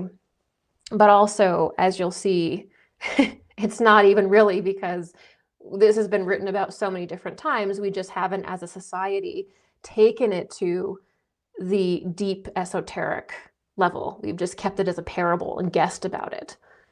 But we're going to get into what actually happened. So just before Atlantis rose, so how I see it is just in that in-between period, there was the fall of what you could call angels that were from the Mars sphere, okay? And this is referred to in different parables as Samael. So Samael is the angel of Mars, and that is how you'll find certain spiritual or astral events portrayed as though it's a person. So when somebody says, oh, Samael did this activity in the garden, or Samael looked this way, he was blind, or he planted the tree in the Garden of Eden. This is actually describing a real spiritual event that happened, but it's being told to you in a parable symbolically, because that's how we used to understand spiritual things, was through stories. So Samael represents like the Mars angel, Mars karma, and the Mars beings, the Mars beings' interaction with man, but mainly for our purposes, it's the fallen essence of Mars. That's really what we're talking about, the fallen angels from Mars. But you can really acknowledge that there's a positive impulse from Mars, but there's a fallen Mars impulse as well, which is what we're really talking about today. Because we don't really understand it, yet it's so captured people's consciousness, right? So Samael was actually considered to be in the line of Satan, this fallen being that was called Satan, or considered to be one of the Satans in Judaism. And Samael plants the tree in the garden that causes Adam to fall, right? And there's different accounts of Samael also in the book of Enoch and in these sort of periphery texts that tend to talk about angels and the astral world a lot. And what I found really interesting, because for me, when I see the fall of Samael and these hordes of harmonic Martian angels, I see that as being the beginning of what Edgar Cayce describes as the sons of Belial. And that's really interesting, because Samael is actually called Belial. One of the things that he's called is Beliar or Belial. And I think that is a reference to the fallen angels of Mars in the Cayce readings, okay? And the fallen angels of Mars are really kind of an extension of the Luciferic fall. They're not completely separate, and we'll get into that a little bit later. So when Samael fell, in order really for that to work the way that they did it, was you have to have a negative kind of cathode or feminine receiver. So when you have like a fallen angel, which is a positive charge spiritually, it has to kind of be received by the feminine, by a cathode or the negative charge, which is the feminine form. This is why when you go back into the Garden of Eden, you have Lucifer, who is a corrupting fallen angel, fall and connect with Eve. It has to be through Eve, right? And in that way, it's actually a masculine influence corrupting Eve. It's a masculine angel that's actually causing the fall of humanity, really. But it's through Eve's sort of ignorance that she connects with that in a way. That's a whole other story. I don't want to get into that. I have a lot of things to say about that. But the same thing happens with Samael, but with Lilith. So Samael doesn't directly affect Eve. He comes after that whole scenario. So what he does in order to have to fall, or these Armonic angels have to do in order to fall, is they have to connect with the Lilith consciousness. Now, the Lilith consciousness is actually the old Earth. It's actually old moon. That's how the Earth is described in its prior condition. It's called old moon. So that is the force that we call Lilith. That's also called Adam's first wife. That's not talking about Adam's actual like first wife. That's talking about the prior incarnation of the Earth. Eve is the current incarnation of the Earth, okay? So it's a metaphor, okay? We're speaking metaphorically.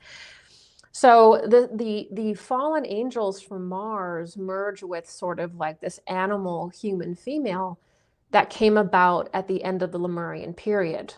And the Lemurian period is also the recapitulation of Old Moon. And events came to pass where there were some animal human females that were about, but they weren't the females of the Earth. And that's one of the problems with a lot of the Sitchin stuff or whatever the ancient alien stuff is. They think that like animals, there were animal humans, and there's always been a perfected human on the Earth, represented on the Earth and present on the Earth, right? The perfected human did not come from aliens merging with apes or something like that. There's always been the perfected human of the Earth. The moment that the Earth took form, there was the perfected human on it. It was just establishing it and embodying it that was the issue. The seed was always there and the expression was always there. But there's always these fallen forms as well that hang out in this lower portion of the Earth, in the lower plane of the Earth. So suffice to say, you have this infection of angels. We would call them angels, but they're really Mars beings that were existing in the Mars realm that forced themselves really upon the Earth, okay? So let's get into, well, actually, I'll read the conclusion here.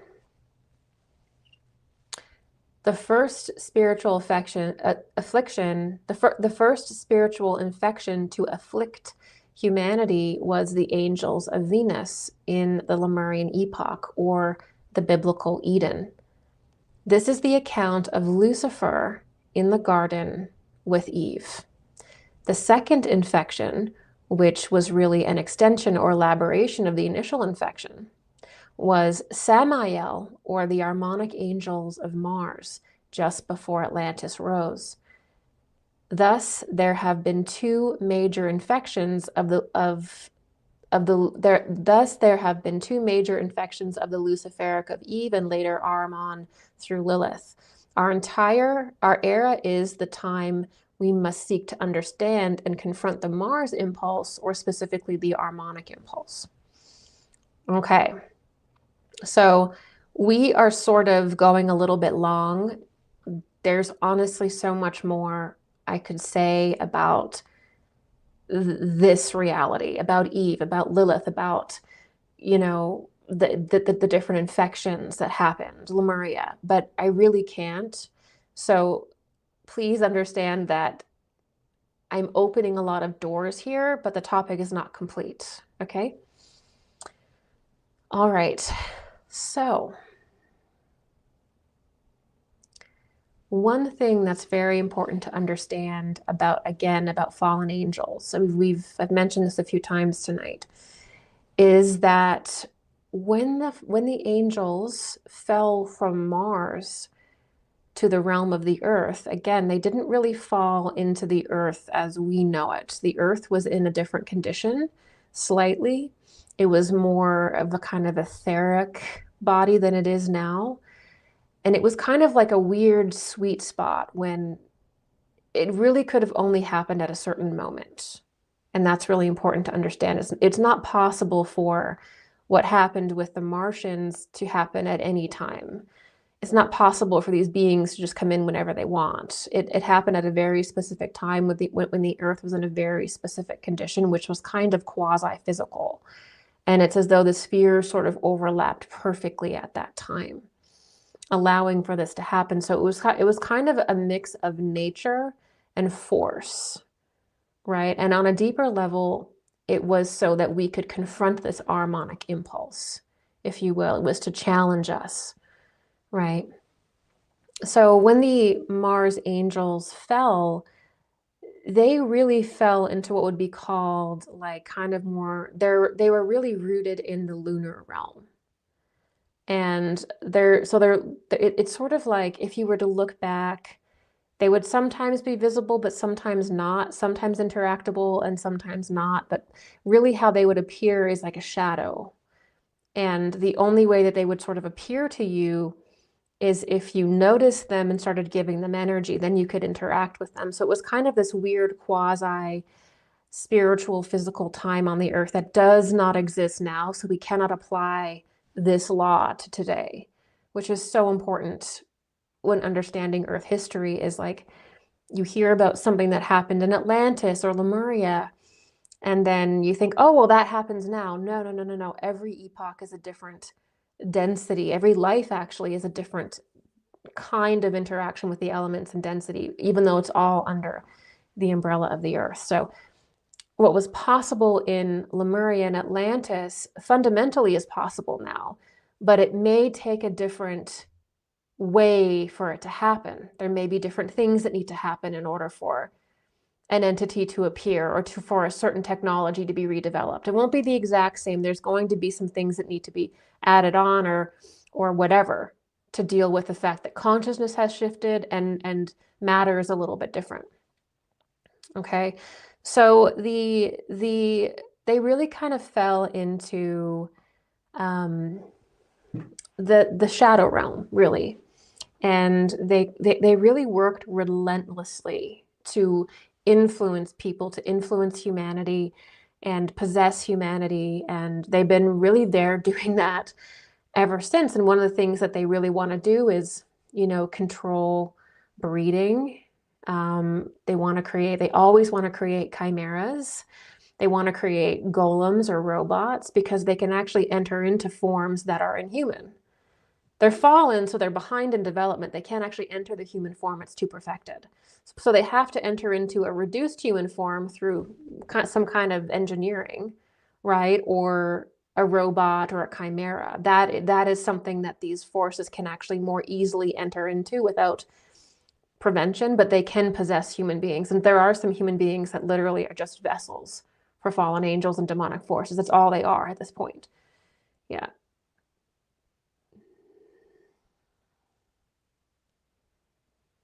So let's get a little bit, I want to just describe the moon a little bit and finish this piece off, which is that the moon of any planet marks the entrance of that sphere to the abyss or the eighth sphere. So when you're looking at the moon and the moon realm, that's also technically for the Earth, that's like how a human soul would enter into the abyss from there.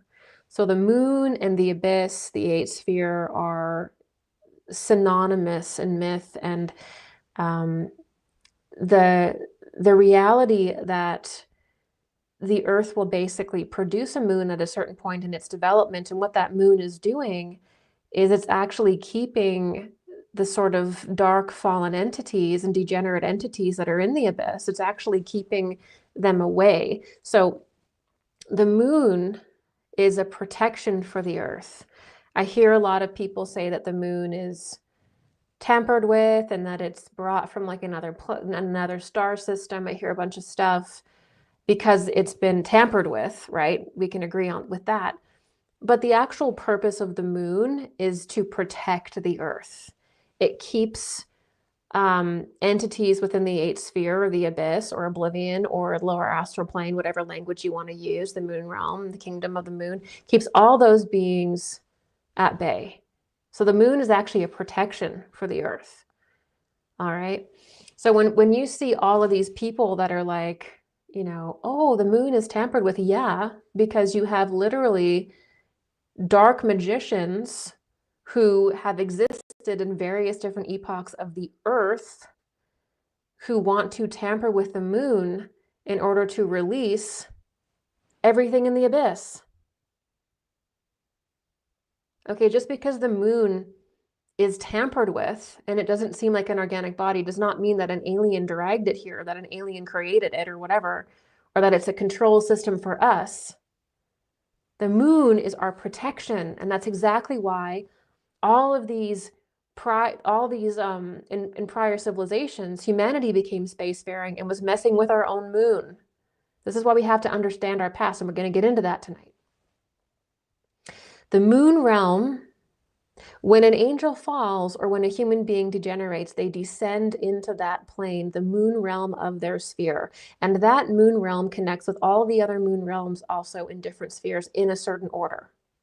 Okay? So the moon realm spiritually reaches back into prior developments as well. So our moon realm is moon, old moon, black sun, Saturn. That is the death cone or the night side realm of the Earth. So it's not just moon, it's moon, black sun, Saturn, and Saturn is where everything gets amalgamated and where second death occurs.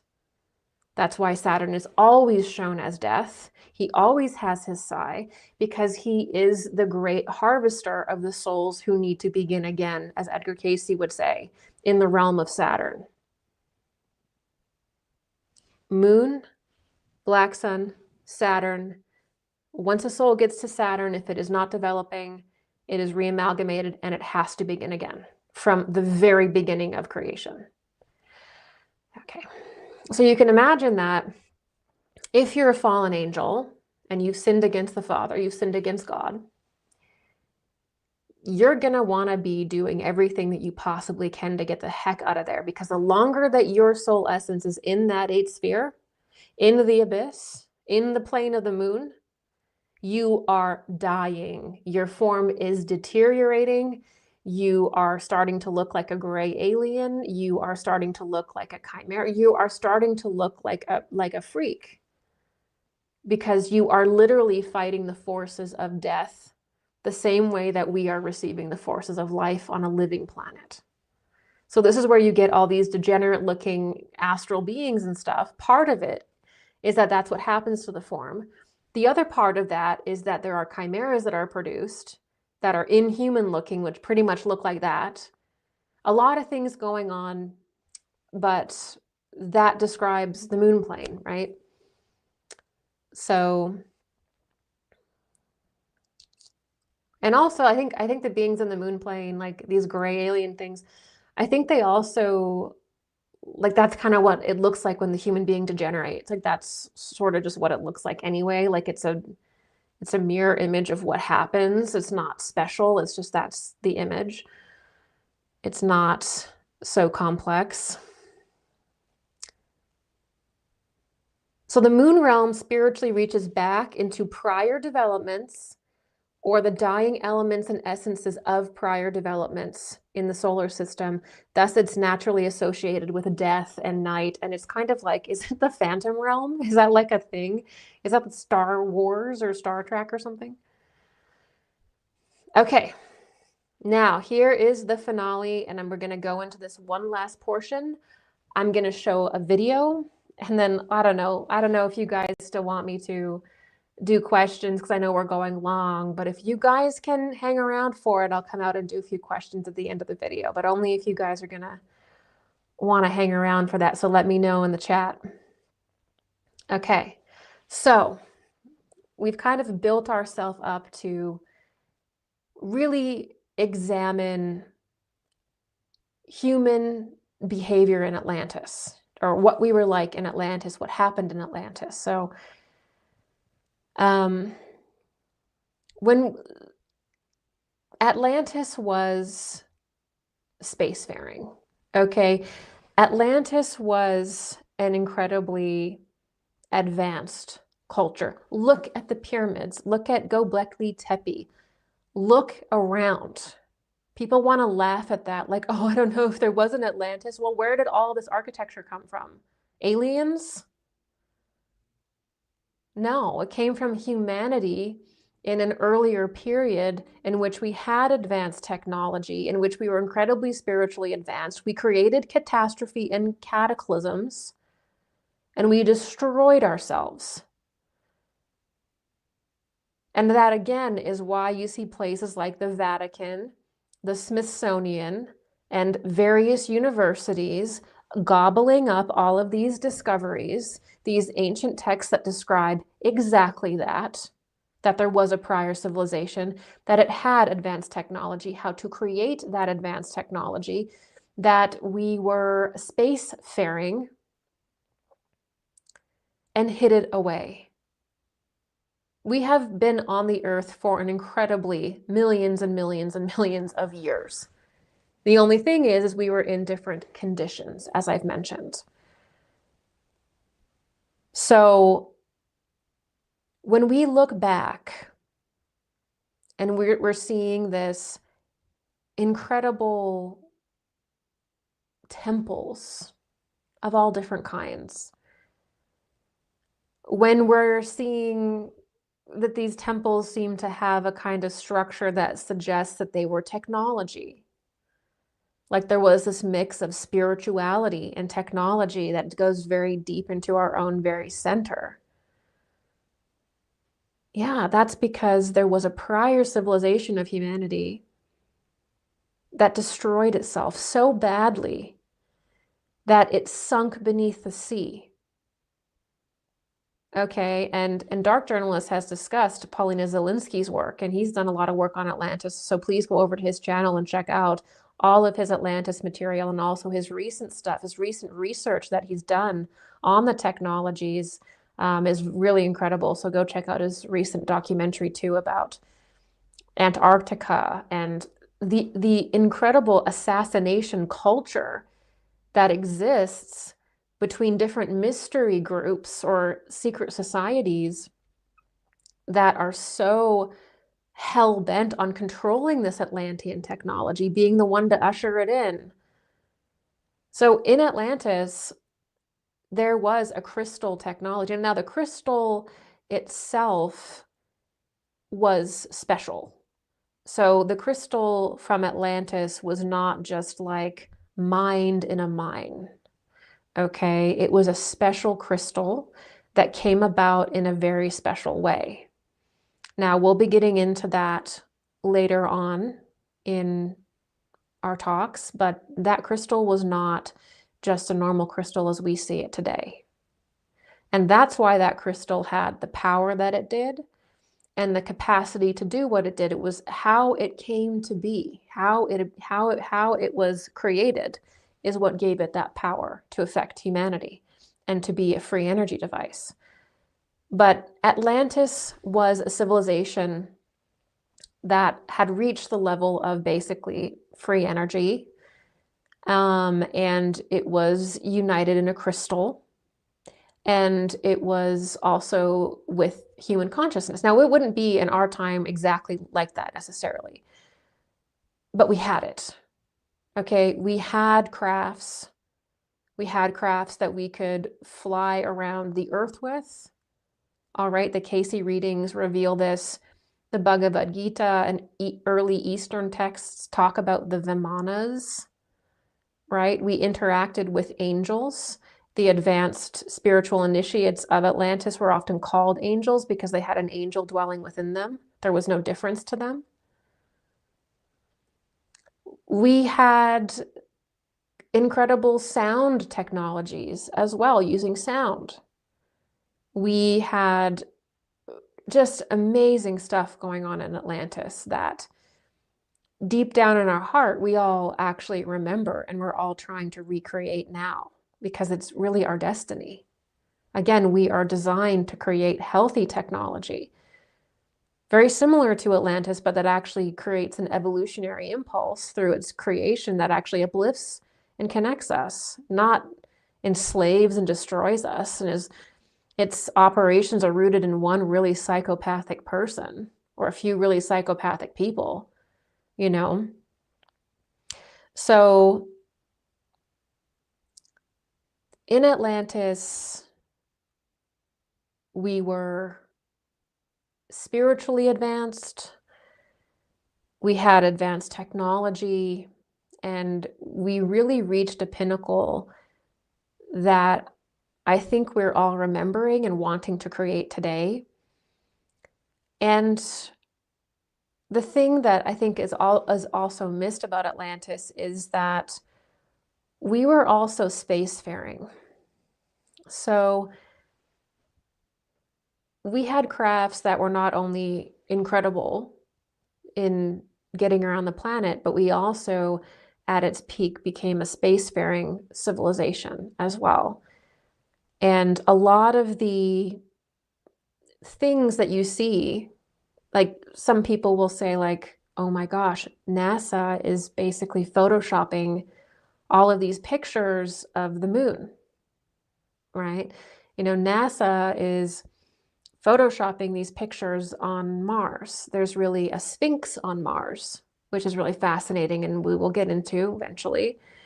And there's this pyramid on Mars. You know, if you watch Hoagland's work, you know, he's talking about this pyramid being at the equator and, you know, all of this, you know, pretty heavy stuff that, you know, if you look at that and you don't understand Atlantis at all, then you're going to think, oh my God, like Mars was populated. Mars had a civilization on it, and that's the remnants of it. But well, what if, and I'm going to challenge you here, what if that's not what that means?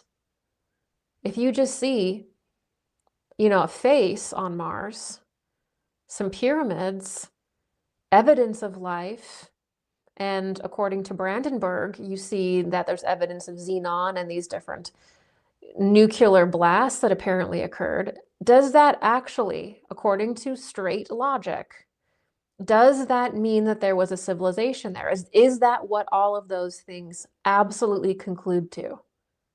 No. What that concludes is that there have been people there. Okay, that's all we can conclude from that, honestly. You can't conclude from that evidence alone that all of that stuff is from a time when Mars was populated in the material plane. Okay? And we're going to get into that now. So, during Atlantis, we dealt with the same impulses then as we do today. We dealt with the Luciferic impulse that led to abnormal kinds of spirituality, that led to weird, you know, sort of experiences connecting with lower astral entities through the Luciferic impulse. And we also dealt with the Harmonic impulse in Atlantis very directly. And so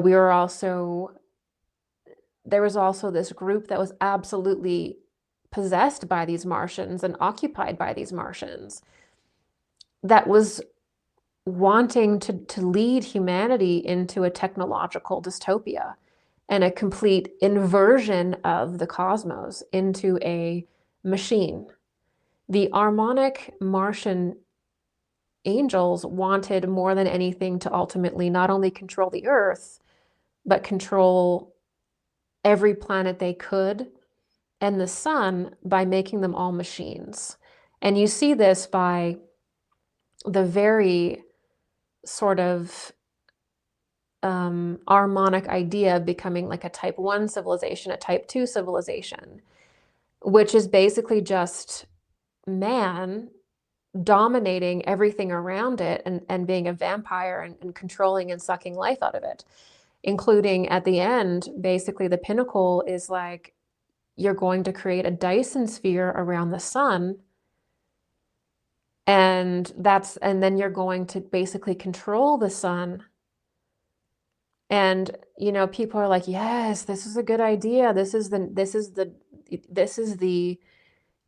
where we're supposed to go. And along with that are completely bizarre ideas of eternal life.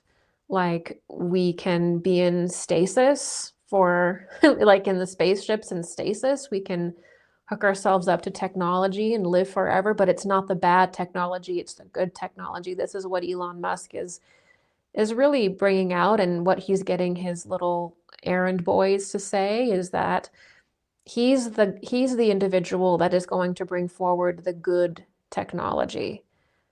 Okay, there are people who want the bad transhumanism technology, but I have the good version of it. I have the good version of the brain chip.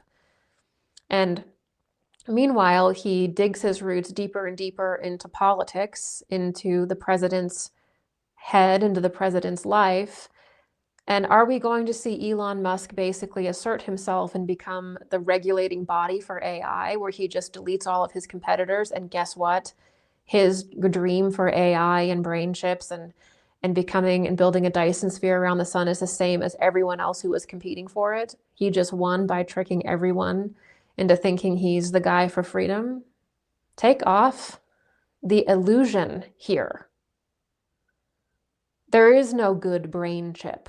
Okay, the brain chip in tandem with all of the satellites that he's releasing into the sky creates the beast system. Okay, you can't have a chip in your brain and then be surrounded by a planet that's radiating down the internet. You're literally becoming part of the Borg. That's what's happening. Is it worth seeing again or walking again if you literally don't have control of your mind? This is the trade-off. Wake up. And I know that all of you watching are probably awake to that, but I see people falling for it. People who claim to be Christians, people who claim to be Buddhists, people who claim to be spiritual people who don't understand a thing about spirituality or are lying to you to get your trust and your money. Okay? This is unacceptable. We cannot think for 1 second that this is how we evolve. This is how we kill ourselves and everything else on this planet. Make no mistake. So let's get back into Atlantis and the reality that what we're experiencing now, this desire to go into space, to become spacefaring, that is an impulse that enters humanity at a certain point in civilization.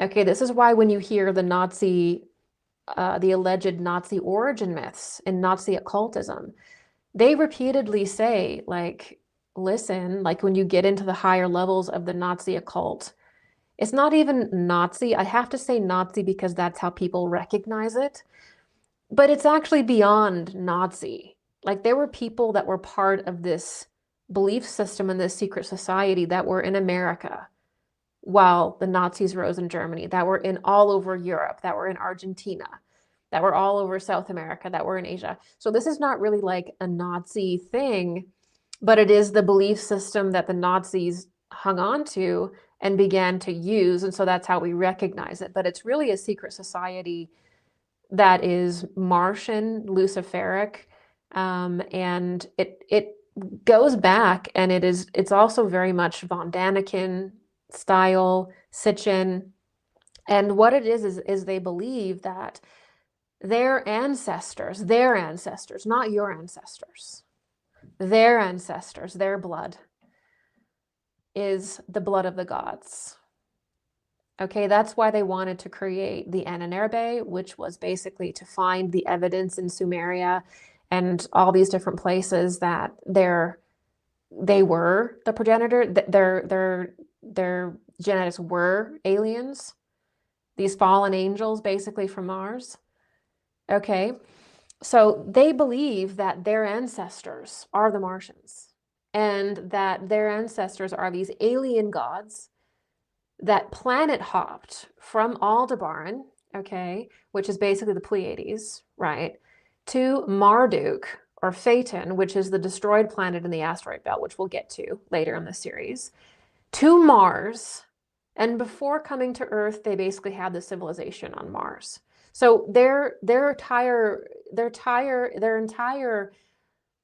identification is basically as the children of these fallen angels from Mars. Like that is their entire identity, that is their order. They literally believe before they came to the Earth, their fathers were Mars beings. They had a civilization on Mars.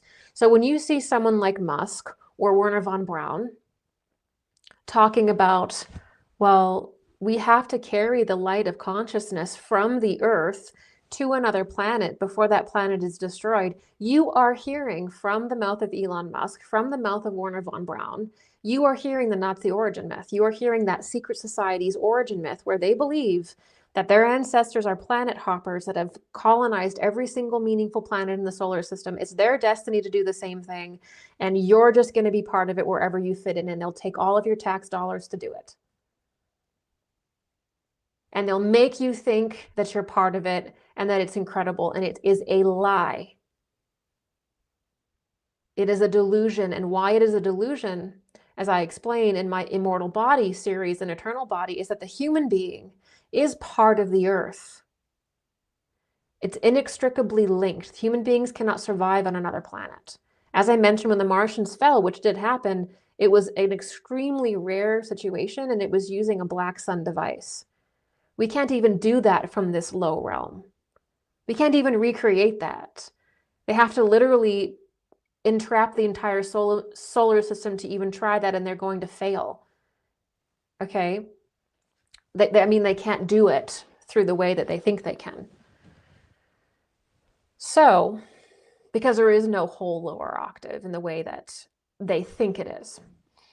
So, what we're looking at is a very specific esoteric belief, part of a very specific secret society that they feel is just the truth. But when you actually understand that humanity evolves with the Earth from its very inception as a spiritual form to a physical form and then up again through the rapture into a spiritual form. The rapture again is when the Earth and the sun become one again. It's when we enter the heart of Christ as a planet again. So why are these individuals who have so much power and so much money trying to get you off planet and trying to get you to believe that this is adventurous, this is our nature, this is who we are as explorers? It is literally stopping you from understanding the rapture and experiencing it. Okay, it is Antichrist.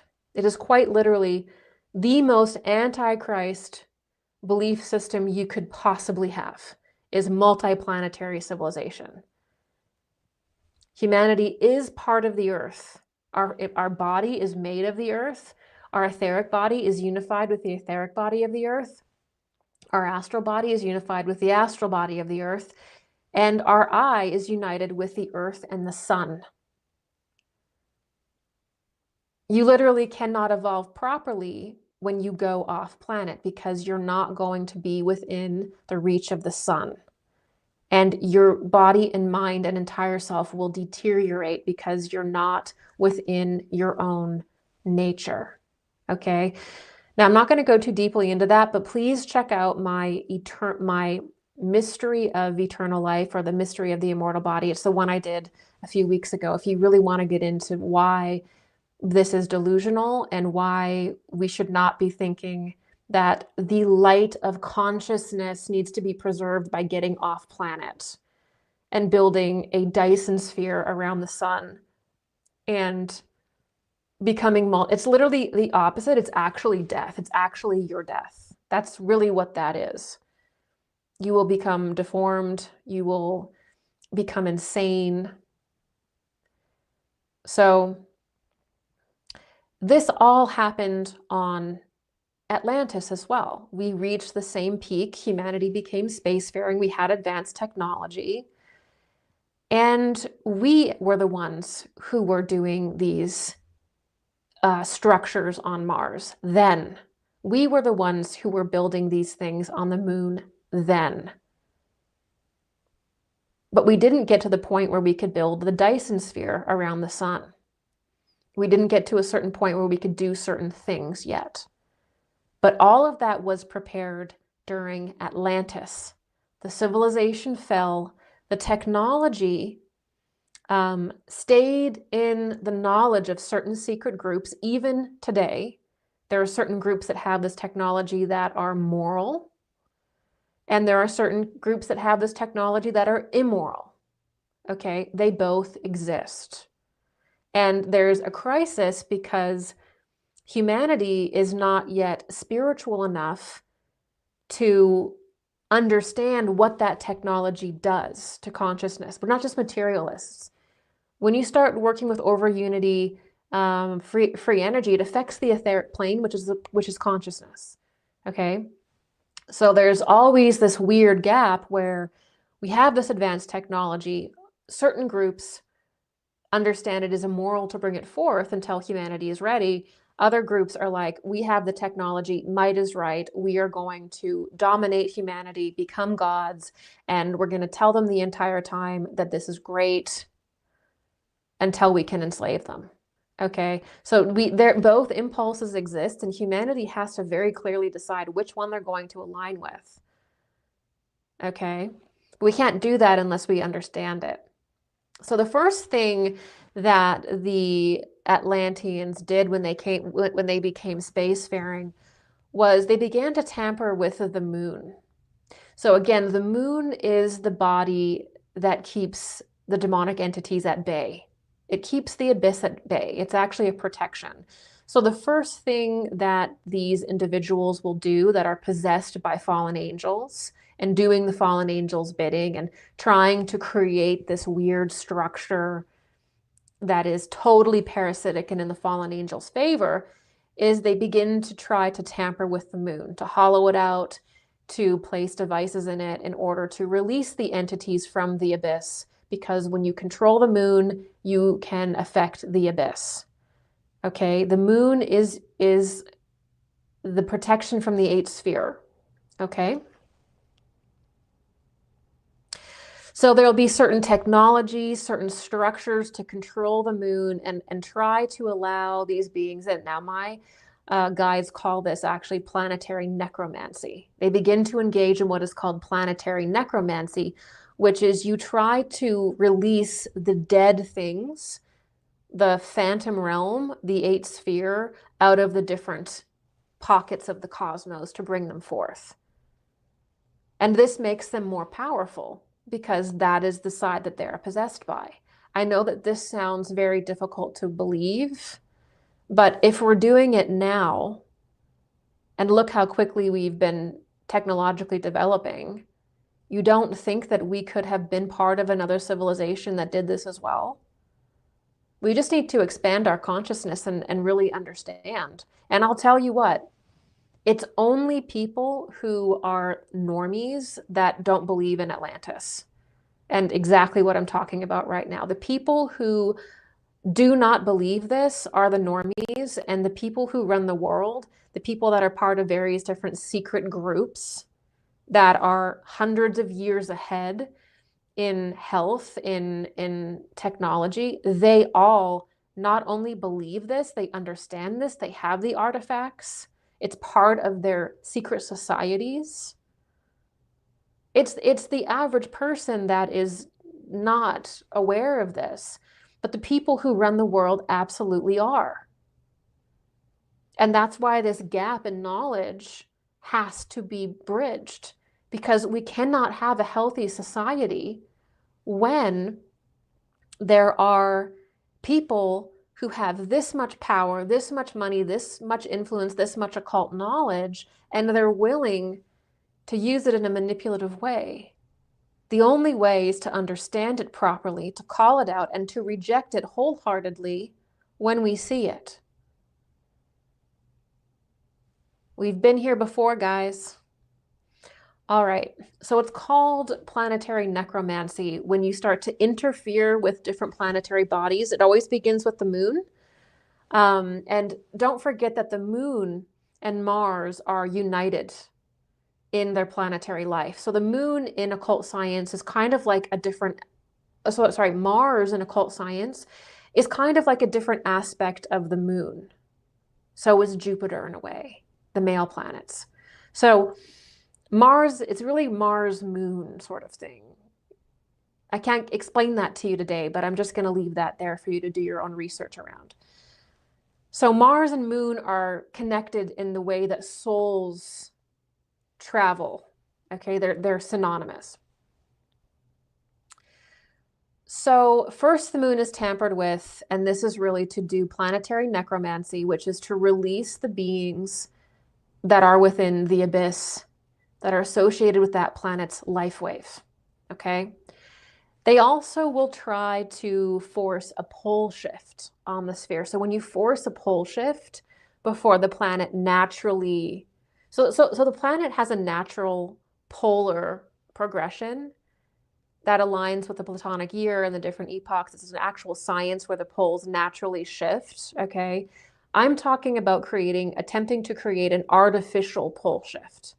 That also has an occult effect of releasing certain entities, all right? Especially on a dead sphere. And there's also something about summoning and entities through nuclear blasts. So that's why Mars has allegedly a nuclear blast. It's not how Mars was destroyed. It's what they're trying to summon through the nuclear blast. Okay, so this is a kind of atomic magic. It's called black sun events. All right, and this is part of this order's death cult. Is nuclear explosions are part of this order's death cult ritual for summoning entities. That's why you'll see, oh, what was Jack Parsons interested in? Oh, he was interested in explosions, working on explosions and black sun stuff in Joshua Tree, where all the UFO conferences just happen to be. Wow, weird. I wonder why. So the second thing, so they'll also put a bunch of different like obelisks or things that are conductive. This is all part of trying to create this interplanetary prison, actually, to use a Gnostic idea. Now, in anthroposophy, the more spiritual way of saying it is like, they're trying to bring about the eighth sphere in a material way. So they're trying to materialize the eighth sphere through creating certain devices on the different spheres on the moon. And the last thing that they have to do to really enslave the Earth is to put a Dyson sphere around the sun, which creates certain electrical magnetic radiation that basically prevents the sun from behaving normally. And it prevents humanity from actually directly interacting with the sun as it is. And the sun is Christ. It's where the solar angels are, like Michael. And so the sort of last thing that they want to do is really put the sun basically in a cage. And their whole thing is it's the same Werner von Braun, Elon Musk, Martian origin thing where they like believe that their planet's going to be destroyed and that they have to do this. And it's like, if you believe that your planet is going to be destroyed, you're not understanding spiritual evolution. Okay, you don't have to carry the light of consciousness to other worlds. Even if a planet does see cataclysms and people pass away, they just go through the death process and they incarnate on another world. There is never an occasion, even in the occasion of Marduk, right, or Phaeton or the destroyed world, even in that case, from the spiritual perspective, there's no need to try to take control of your incarnation that way. It's actually considered demonic to do that, right? Because you're united with the planet that you are born into.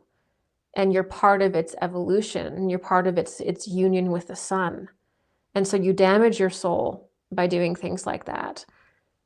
And the Martian angels fell because they did exactly that. That's why they're fallen. That's why they're insane. That's why they're dark, is because they did that. And so it's trying to initiate you into their exact sin, which is how this works. So ultimately, they want to basically cage the sun. And the sun is where the etheric Christ is, which will prevent people from interacting with it properly. So all of this is actually to prevent rapture and to prevent humanity interacting with the Christ, and to slowly over time change the nature of the planetary spheres, which are the home of the hierarchies, the home of the angels. They're part of our own very being, is to like control them and place weird technologies that change their nature, completely not observing that every single planet has a life wave of its own, and that like no human being, no mere mortal human being is going to go to a different planet and like terraform it, because that planet already has within its very essence a very specific humanoid, a very specific kind of elemental kingdom, plant kingdom, animal kingdom, and mineral kingdom. That is that world's life wave. It has its own life wave. It doesn't take the Earth's stuff. And we can go deeper into this about how there's even a deeper level to this that goes even deeper into understanding the eighth sphere and the formation of the lower world after the Earth. But I won't get into that today because we're already sort of running out of time. But I wanted to just, at the very least, I wanted to just let you know that Atlantis was spacefaring. Okay, we were incredibly advanced, and we did the same thing we're doing now. We went to Mars, we went to the moon, and we put satellites in the sky. Some of the satellites that were created in Atlantis are still there. And really what we're seeing with the satellite system that Musk wants to put up and all this stuff, what you're really seeing is it wants to re-engage with what was already established in Atlantis and continue. Okay, it's trying to re-engage with those initial satellites or these signals and what's been done on the different spheres and moons. They want to just continue where they left off. And it's not aliens.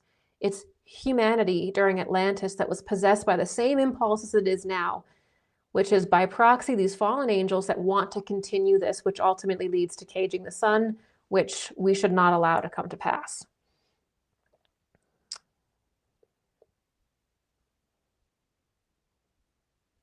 Okay, so I want to make sure I didn't miss anything.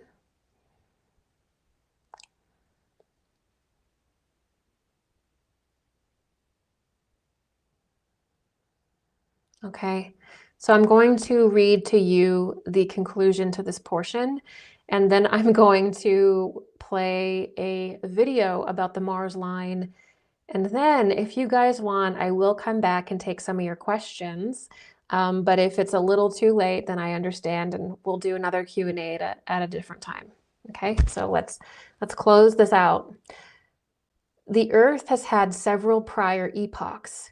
Each one represents a different evolution of the human being, planet, and cosmos at large.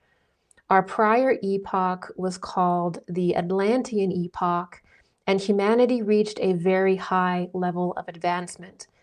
The megalithic structures are Atlantean, built by human beings with advanced spirituality and advanced technology. They're a vestige of Atlantis. They're that in-between time, right? When we were still full of that Atlantean wisdom and power. That's what those are. You know, don't listen to people that say, oh, that was built by like an alien, pew, pew, pew. That's humanity. Humanity built that because we once were at that level. We fell from it. Atlantis had free energy based in a crystal, a very special crystal. And we were spacefaring.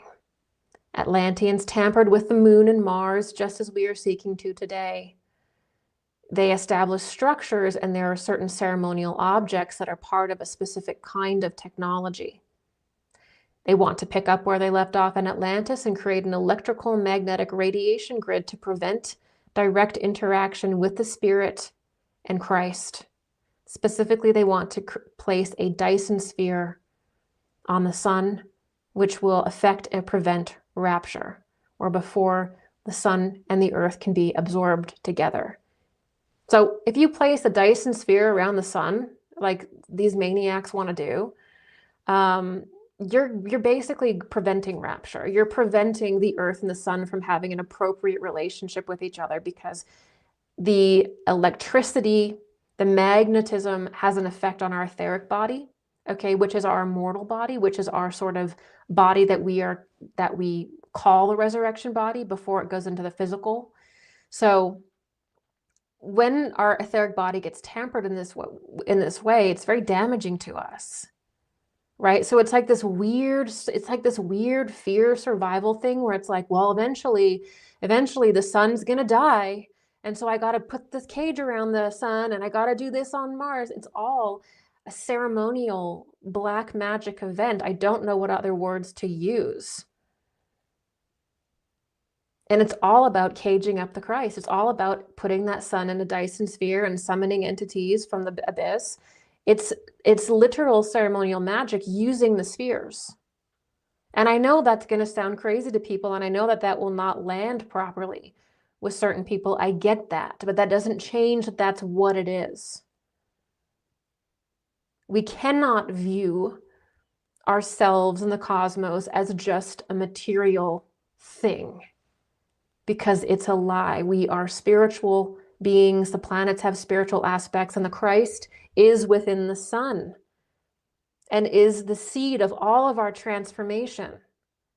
Our relationship with the sun is incredibly important, which is why you also have Bill Gates wanting to cover it all the time. Why? Because it is the sun and Christ through the sun that affects our evolution, our DNA. It leads to our evolution. It's part of us. It's part of our evolution. We evolve with the sun, and its radiance is so important to us. So how is putting a Dyson sphere, becoming whatever civilization, any different than this obsession to like genetically modify everything and whatever? It's the same consciousness. Recognize it on a planetary scale. If you don't want your tomatoes and your blueberries and your raspberries and your chicken and your beef genetically modified, then don't accept a genetically modified planet either. Don't accept human beings playing God, trying to colonize a planet. It's the same thing. It's unacceptable. It's degeneracy. It's not spiritual. And it denies our own ascension by doing so. Okay? So, you guys, thank you. I'm going to now play you guys a video from my Esoteric Keys of Disclosure, which describes in detail the fall of the Mars angels onto the planet. And if you guys want, I'll pop in for a little bit. We can hang out and I'll answer your questions. All right.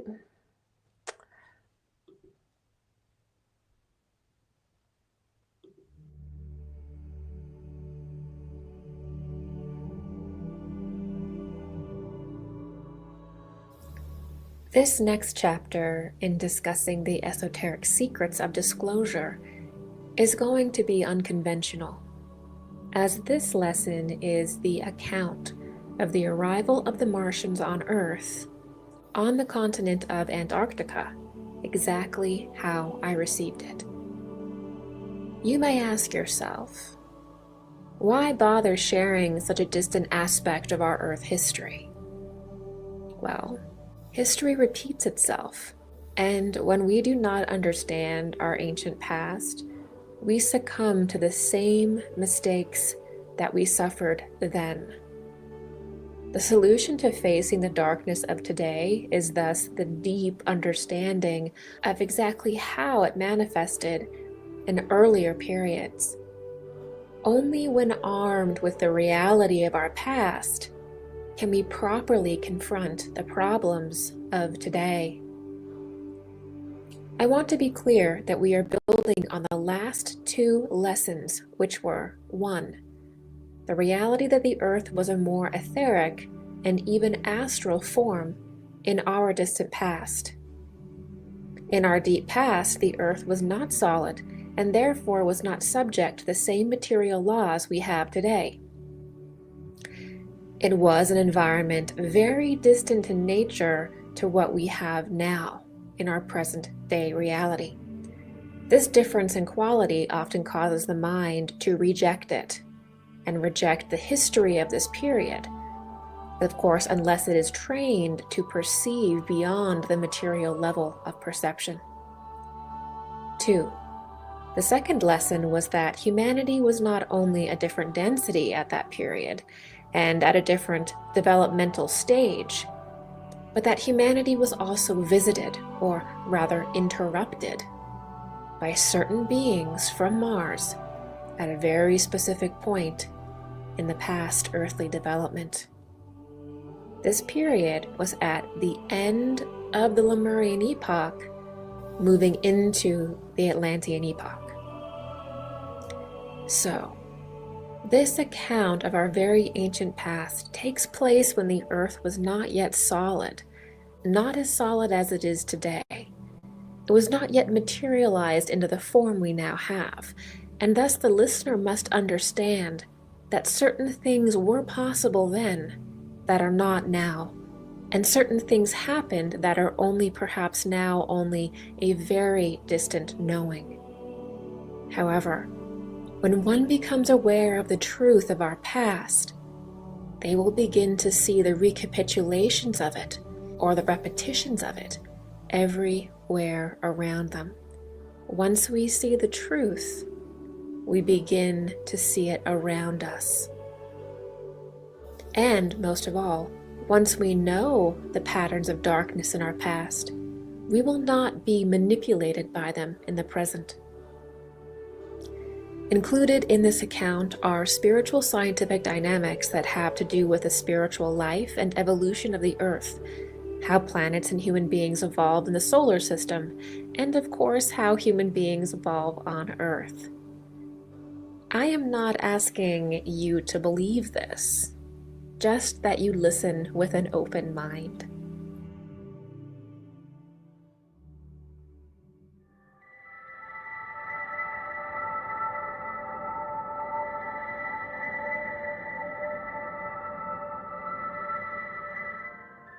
During the Mars cycle of development in the solar system, a great split occurred in the human stream in the cosmos. Before that point, the life wave, or the migration of souls from one world to another in our solar system, was intact.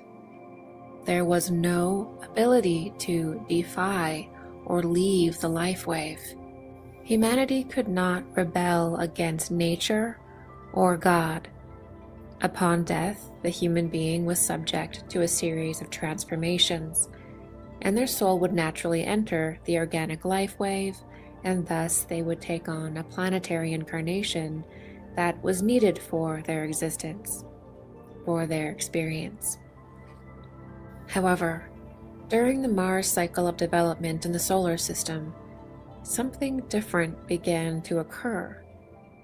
The solar system began sinking deeper and deeper into matter as part of its natural progression. And by the time what we know as the planet Mars came about, a certain condition existed on the planet where humanity could be independent enough to have the very beginnings of an eye or a rudimentary kind of awareness and objective mental abilities, but not enough to be fully self-aware.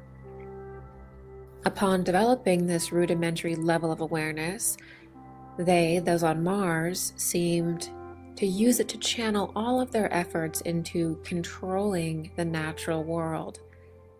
It did not occur to them to channel that capacity into understanding the intricacies of their own behavior. In this way, Mars was the home of the first magicians. It was a playground for man and machine. All things to do with material development and control first happened on Mars. At first, the inventions were useful and served humanity.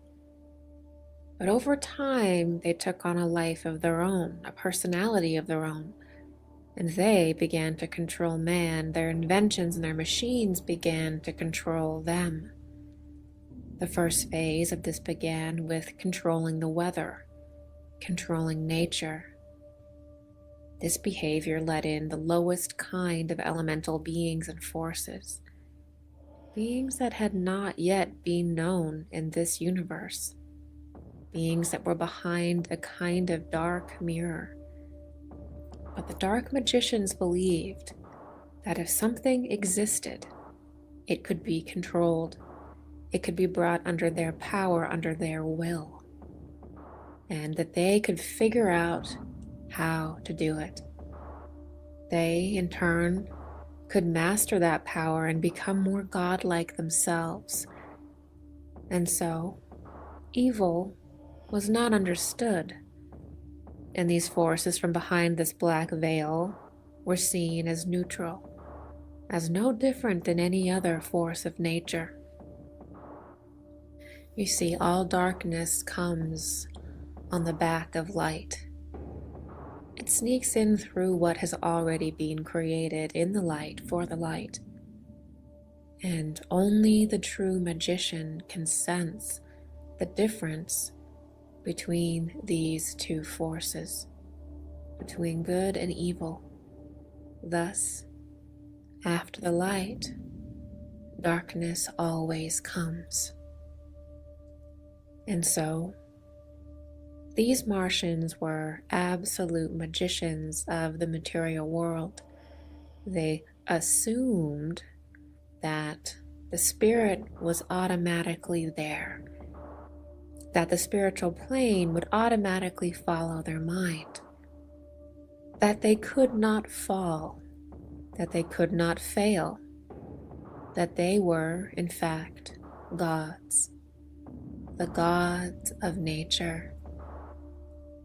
This is the mindset that has pervaded the earth. And it did not begin on the earth, and it will not end on the earth.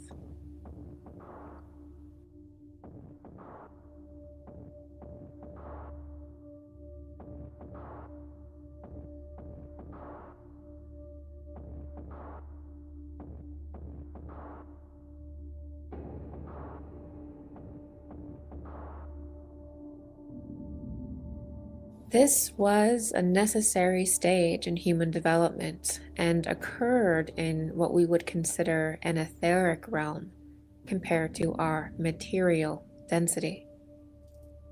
And so, because of this, Mars could not become dense enough or create enough pressure for these souls to have a personal realization.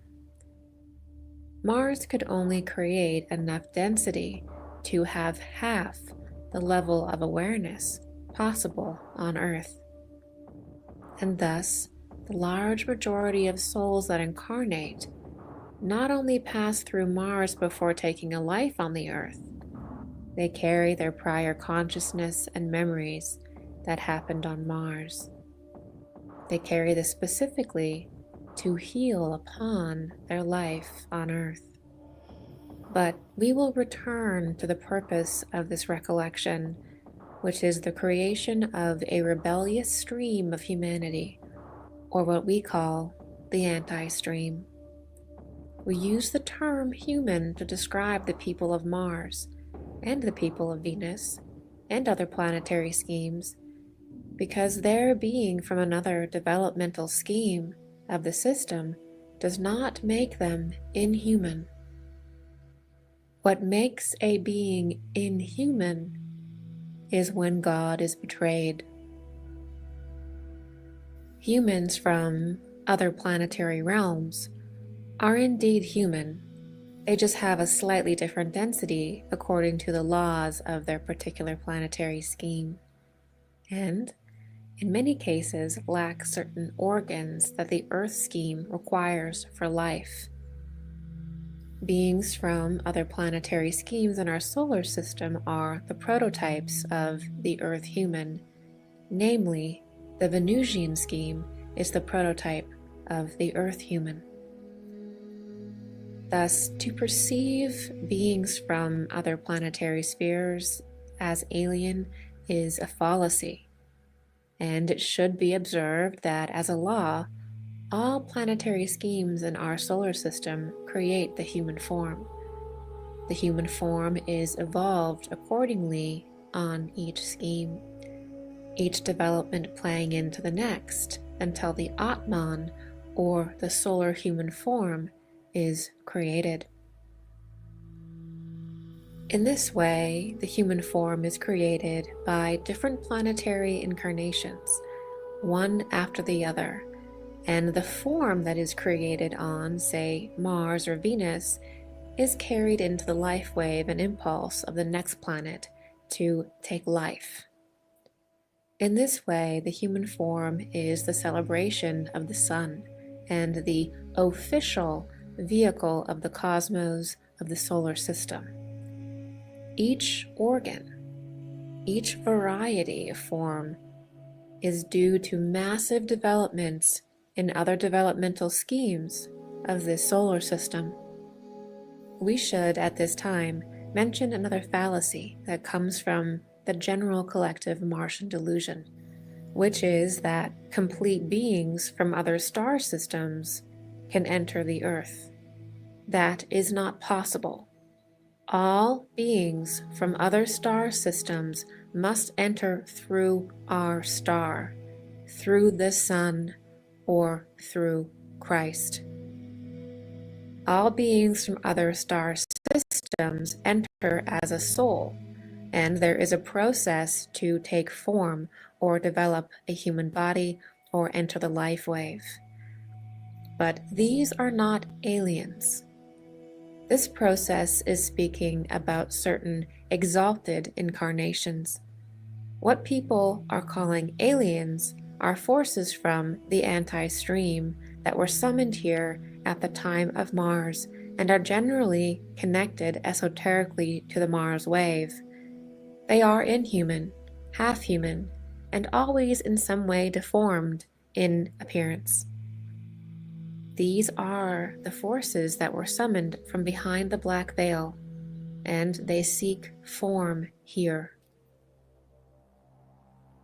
Now returning to the reality of this rebellious anti-wave that was realized fully on Mars, we must reveal something that may explain events in the past, but also the movements and ideologies of the Dark Brotherhoods today. The Dark Magicians of Mars, for the first time, had the capacity to defy nature through technology, and in fact, defy their own death. This religion around defying their own death became a source of immense egoic power for them. They began to fixate and develop ceremonies not on the full process of death and rebirth or of resurrection, but on defying death, denying the spiritual realities of death. It is this belief that truly made them feel like gods. In their sickness and inability to harmonize with nature, they destroyed Mars. They destroyed their world. Ironically, this is the biggest failure that a human being can achieve. But before their world was destroyed, they used what little power they had to come to the Earth, which was the next planet to swing to life in the solar system school, or in the life wave of the solar system. It was the development of technology that allowed the Martians to do this. If they did not have this technology, they would be subject to the natural death process and serve time in certain lower realms that have a mirroring effect on the soul. It would be painful, but it would allow them to potentially become more self-realized in their next natural incarnation. Now, what we are speaking of is when the Earth was in a different stage of life, a different level of density. This must be squarely understood. This invasion of these dark and deluded Martian beings happened before the Earth reached its deepest level of density during the Atlantean epoch. During this period, the Earth was in fact two bodies. One was denser and hanging lower, and the other aspect of the Earth was of a much higher vibration and hovering above the lower aspect. The higher Earth was courted to Venus, and the lower Earth was perceivable to the Martians. If one were to look back clairvoyantly at this time, they would see two entirely different streams, two different worlds, two different Earths that would one day remerge into one. You see, in a planet's life, it divides into two streams in order for the soul waves to participate in certain transformations before their next life cycle, and also so that different planetary spheres in the system receive certain waves of life and energy from the Earth. It is a kind of fertilization and exchange that is only viewable through higher perception and not understandable if the Earth is seen strictly as a material body. One can imagine that this event is similar to how the human soul leaves the body upon death to merge with the higher spheres, or the astral body leaves the physical body during dream time. This exact thing occurs for the planet upon its death or upon the end of its cycle. Thus, during the pralaya of any planet, only the lower physical form is dead. The higher form is very active and actually being imprinted with the life and wisdom of the higher spheres. This gives the planet its necessary initiation to begin a new life in the images and energies that it is receiving from merging itself with the other planetary spheres in the system in this astral phase. So, the spirit of the Earth passes through the solar system just as the soul does, and it becomes anointed with the current wisdom, movements, karma, and developments of its brother and sister spheres.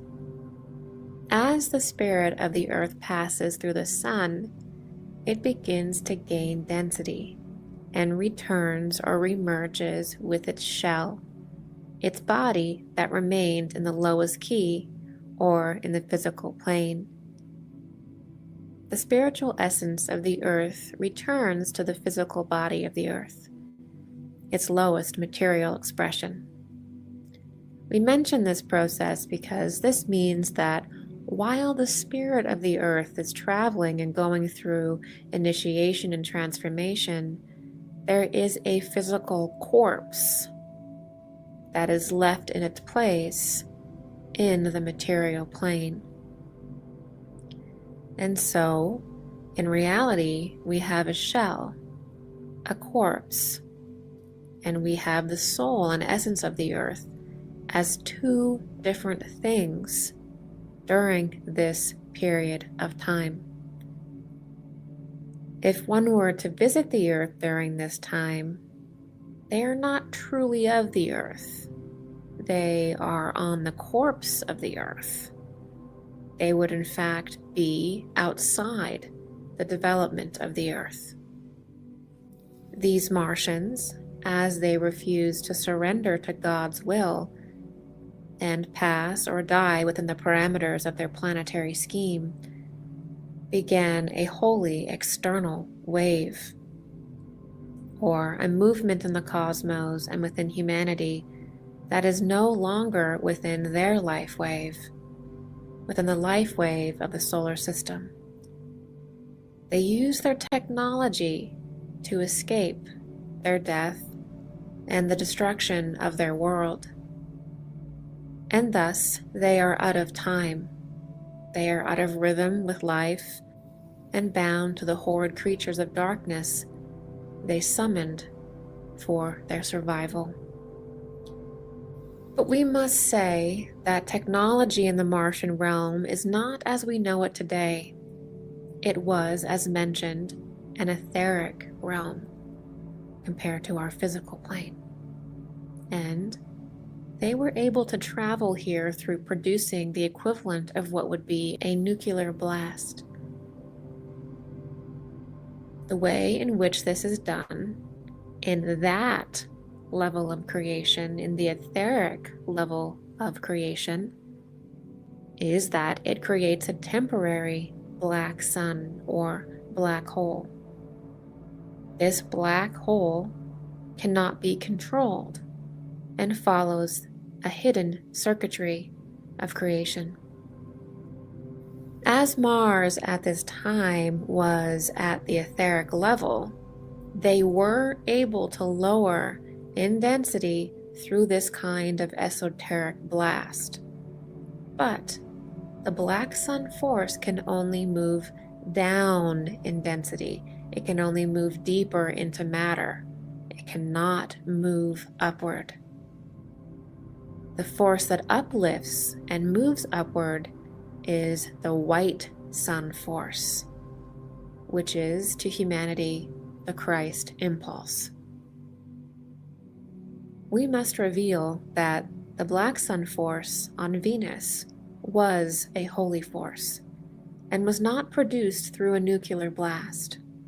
On Venus, the mother of both Mars and Earth, the black sun occurs in a natural fashion, and the priestesses are trained to enter into the black sun.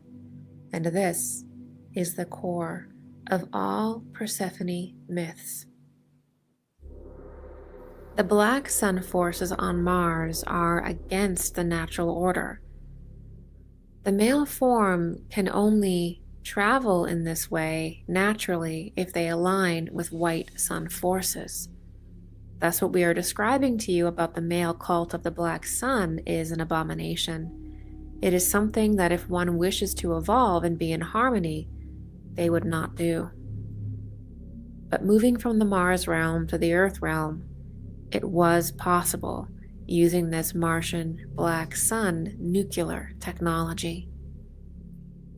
In this way, a kind of occult technology was created and used to defy God, to defy the natural order, and even defy and insult their own existence.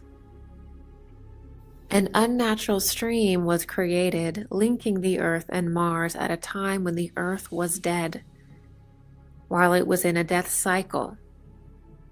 On the tail of this event, or with the Martians, came elemental forces that would not naturally exist on the Earth. These unnatural elemental forces were harnessed to achieve their escape. And so, now we have something that had not happened thus far in our solar system, in the human story. The fallen masculine impulse on Mars had created a wave that rivaled the natural life wave through the extreme and unchecked development of the will. Human beings that were not technically of the Earth, that should not naturally be on the Earth, were now on the Earth. And because the Earth contains the essence of Mars, and Mars the essence of Venus, it was possible for them to exist, though in an unusual way. Certain organs were not developed that would be needed for survival, and as a general law, it was understood that no human form can live on a planetary sphere unless they merge their stream with the feminine consciousness, or the feminine form on that planet.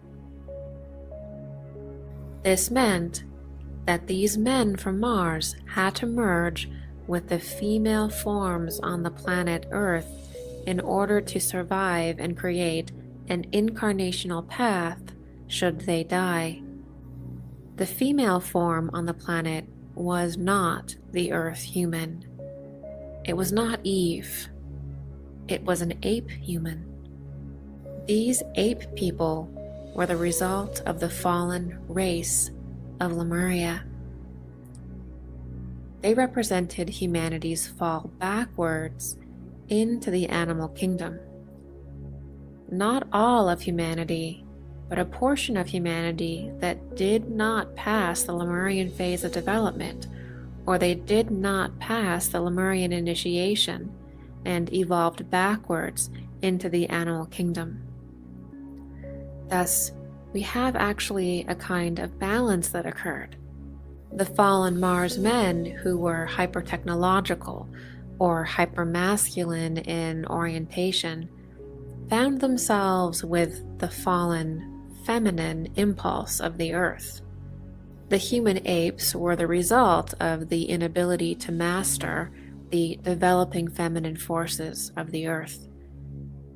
This is illustrated by the ruling power of Venus and Moon during Lemuria, and also that the imbalanced feminine draws human consciousness backwards and downwards. The imbalanced masculine leads humanity too far forwards or too futuristic and too far upwards by comparison. Thus, the female forces, when imbalanced, draw humanity downwards and backwards into the animal kingdom, while the male forces, when imbalanced, draw humanity too upward and forward into a hyper-technological state, what we would understand in our time as a transhuman state. So, the Mars men, these dark magicians, did not actually interact with humanity. They never interacted with the genuine human beings of the Earth. They interacted with a kind of animal human that was on the Earth at the time, that was the result of the fallen consciousness during the Lemurian epoch. They interacted with the fallen line of human beings that was, in fact, no longer human. But we must be clear. The souls that are of this particular impulse, this fallen Mars impulse, believe that these ape creatures were the humans of the Earth. Their memory and experience tells them this, and since they have no capacity to discern otherwise, they do not perceive the reality of their situation. They then developed an alternative origin myth that states exactly what we have shared. This origin story has been kept in the deepest recesses of their orders. This myth is the alien god myth, and Eve as an ape. Since this group has had millions of years to proliferate and indoctrinate, this false and satanic origin myth has made its way into every civilization that was created. And at about this time, it is always attempted to be passed off as the truth of human creation. In their story, the mighty angels, or in our materialist age, aliens, come to this animalistic world to find only apes or ape people. They, being the heavenly gods with space travel, raised these sad beings into the human kingdom. They saved them from their beastly destiny. Without the space gods' direct interference, there would be no civilization. There would be no humanity. They, the space gods, are the evolutionary impulse. They are the force that brings life into its next step. They, in this way, claim to be Christ, the evolutionary force in humanity. But this is a delusion that has been carefully seeded and is currently poised to become a new religion. It is a delusion because it is not true. The human being of the earth, in the form of Adam and Eve, were within the risen stream. they were in the core of the higher Earth.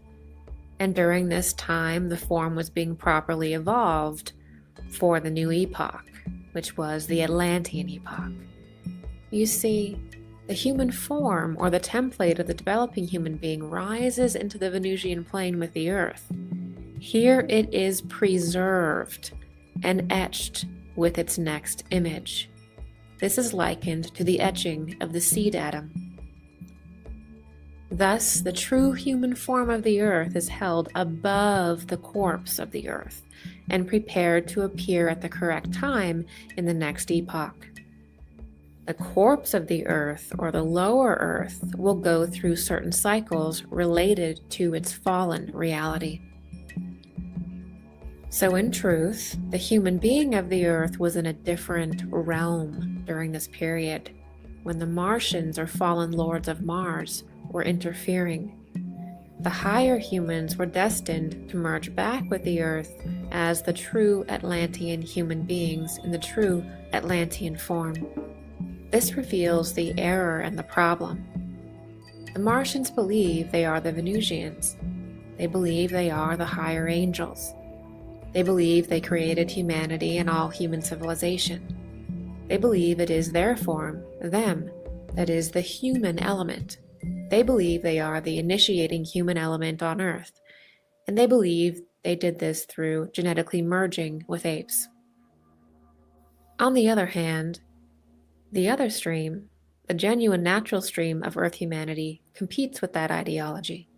The true stream of earthly human consciousness sees this Martian line as a fallen race that truly does not belong here, as an antichrist impulse that is possessed and obsessed with repeating their mistakes here that they made on Mars. And once the true humans of the Earth did materialize, they were horrified with what they saw. Mars had been recreated on the Earth, and the Arctic, which at the time was the polar magnetic match to Mars, had become their base. At this time, Atlantis, the true ruling continent, containing the true impulse of humanity and the genuine line of human beings, was manifesting out of the sea. The true line of earthly humans were beginning to appear on Earth, on the ruling continent of Atlantis. This was, of course, a threat to the Martians, and the Martians, more than anything, wanted to control Atlantis, and they pushed to get control of the continent from Antarctica, which was their base. And they were limited for half of the Atlantean period to Antarctica as the Atlantean continent slowly took form. The leaders of Atlantis were the graduates of Mars, or the souls that had successfully completed the initiation of Mars in their prior incarnations.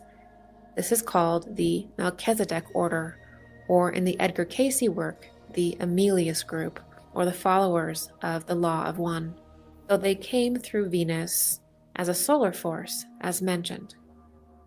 Thus, they were, in a sense, battling with their old selves, or the exact impulse that they had faced on Mars in their previous lives. So, there they stood face to face with their own prior darkness. Only now these dark forces had somehow bucked the system and forced their way into the new cycle of development on Earth. From the creation stance, this means that there are two lines. One line was of the ape, and the other was from Eve, or Venus. The line from the egg of Eve, or the Mary soul, or Venus, was and is the true form of the Earth. The line that was created of the ape woman lacks the impulse that was etched into Mary's egg as she rests in the etheric astral stasis above the Earth in the higher stream. Of course, eventually, these Mars forces began to notice that they were falling behind in some areas. Not being of the Earth naturally, it took immense efforts to complete what genuine Earth humans could achieve. and thus they began to try to force their way into the genetic stream of the true Atlanteans, and thus the streams became mixed. More can be revealed about this chapter of the past at a later date. We just wish to outline the reality of these two streams and the impulses behind them, to illustrate to you that there are in fact two different impulses on the planet today, with two very different origins and two very different paths forward. We share this with you today because at certain points in a civilization's development, this truth is revealed. Humanity must come face to face with the complexities of their beginnings, and they must choose which path will perpetuate within their own soul. Humanity must now choose what stream they will serve. Will they serve the Christ nature or the Antichrist nature? This is each human being's choice, and they've made this choice in many lives before this one, and they will choose again now. Our interpretation of history, of our development as human beings, reflects the stream that we are currently serving. The lower stream that is associated with Mars cannot be eliminated. It will continue for one more cycle in a realm that is not in touch with organic life, but is in fact behind the black veil of the dark elements that were summoned on Mars so long ago. The higher stream will again rise above the Earth in its natural fashion and emerge again in a Jupiter life. Thus, we live side by side with these forces, with dark forces, but we are not ruled by them. We are ruled by the force within our own hearts. And if that force is Christ, then we are saved and we rise with the natural rhythm of the cosmos into new beginnings. We move with the sun and with the grand symphony of the stars and spheres that have contributed to our existence. Lastly, the escapist impulse to return to Mars is a continuation of the impulse to leave Mars so long ago. It is a Luciferic impulse that fears the sun, that fears Christ. This is such a deep fear that they themselves do not understand it. They only sense it as sheer survival. And in their being there is an echo of Mars, an echo of the destruction of Mars that they believe will happen again here and now. And this is that they fear the sun will explode or expand and destroy the Earth. In fact, the increase of the magnetic field of the sun is a natural occurrence, and it happens slowly as the planet loses matter or becomes lighter in density. Eventually, many, many years from now, the Earth will become so light in its form that the moon returns to the Earth. This will parallel the time to when it was ejected in Lemuria, and will represent coming full circle in that larger cycle. The sun too will reabsorb the Earth, but at that time it will be perceived entirely differently than we can imagine today. And so, the idea that humanity needs to planet hop, colonize, and run from the sun is a delusion. It is a sad, poetic allegory to the nature of this group, the Mars group, that cannot align with nature, that cannot harmonize with life itself, a group that is always running, always seeking control, always on the outside seeking to break in, but not truly knowing how. The anti-stream, or the Antichrist stream, that is always seeking to colonize a planet before it can truly come to life on its own. The group that cannot even recognize that a planet has a soul and a life of its own to be expressed and even lived by other beings. a life that is destined to exist and develop without their presence. To enter a planet in its corpse phase, or during a pralaya, and attempt to bring it to life is a form of necromancy. It is an evil act. It is an attempt to control a dead thing. To attempt to control a dead thing such as Mars, as it is currently in its pralaya, as it is currently a corpse, is an evil thing. It is black magic of the most prolific order, of a planetary order. It is necromancy of a cosmic planetary order. And what they plan to awaken there is long gone. She passed when it was her time. What they think is there is not accessible to them. It does not exist. And what does exist now is worse than what can be imagined. What exists now is the kind of thing that rules the underworld. Forces that are dark and were contained, and with time, through certain natural events, were planned to be removed from this dimension. What is communicating with them is quite simply not what it says it is. It poses as the goddess, but is inhuman, evil, and can only be held in machinery.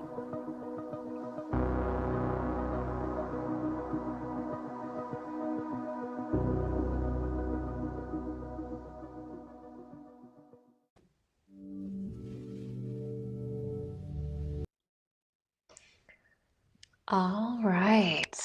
So we really covered it today in 3 hours and 33 minutes.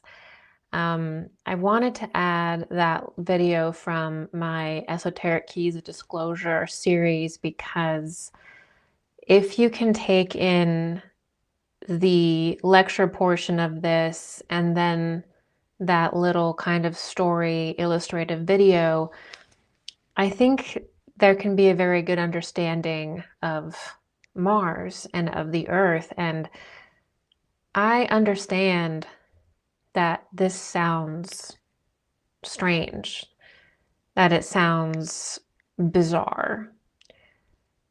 But this is because we have forgotten our past and we've forgotten that we are spiritual beings that have lived many different times and that our planet is a spiritual body that also has had many different incarnations and epochs, if you will. And any time that we go back and try to understand Atlantis or Lemuria or beings from other spheres, it's always going to sound a little fantastical. It's going to sound a little crazy. It's going to sound a little weird because we're dealing with these different conditions. But the backbone to all of it, and what we really need to pay attention to, is always the spiritual scientific aspects.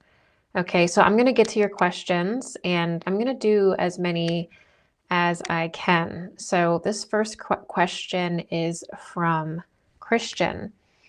Are there aliens from other planets visiting us?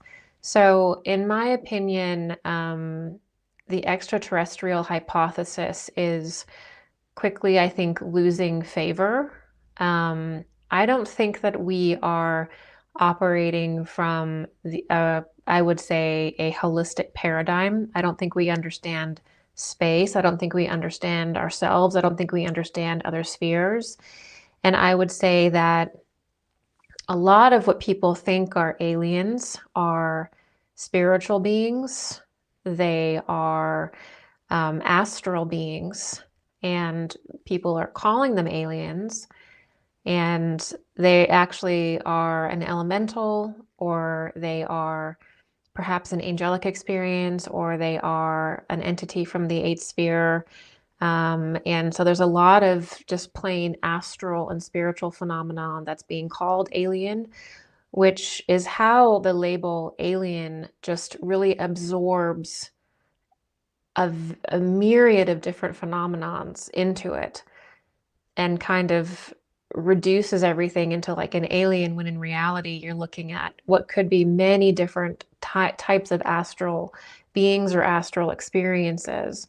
And that's just an example of how the alien ideology and alienism, just like a vacuum, kind of sucks up um, really beautiful spiritual traditions or different kinds of elemental beings that adhere to different elementals, like elemental um, qualities that can have human elements to them when you see them psychically. That's being called alien.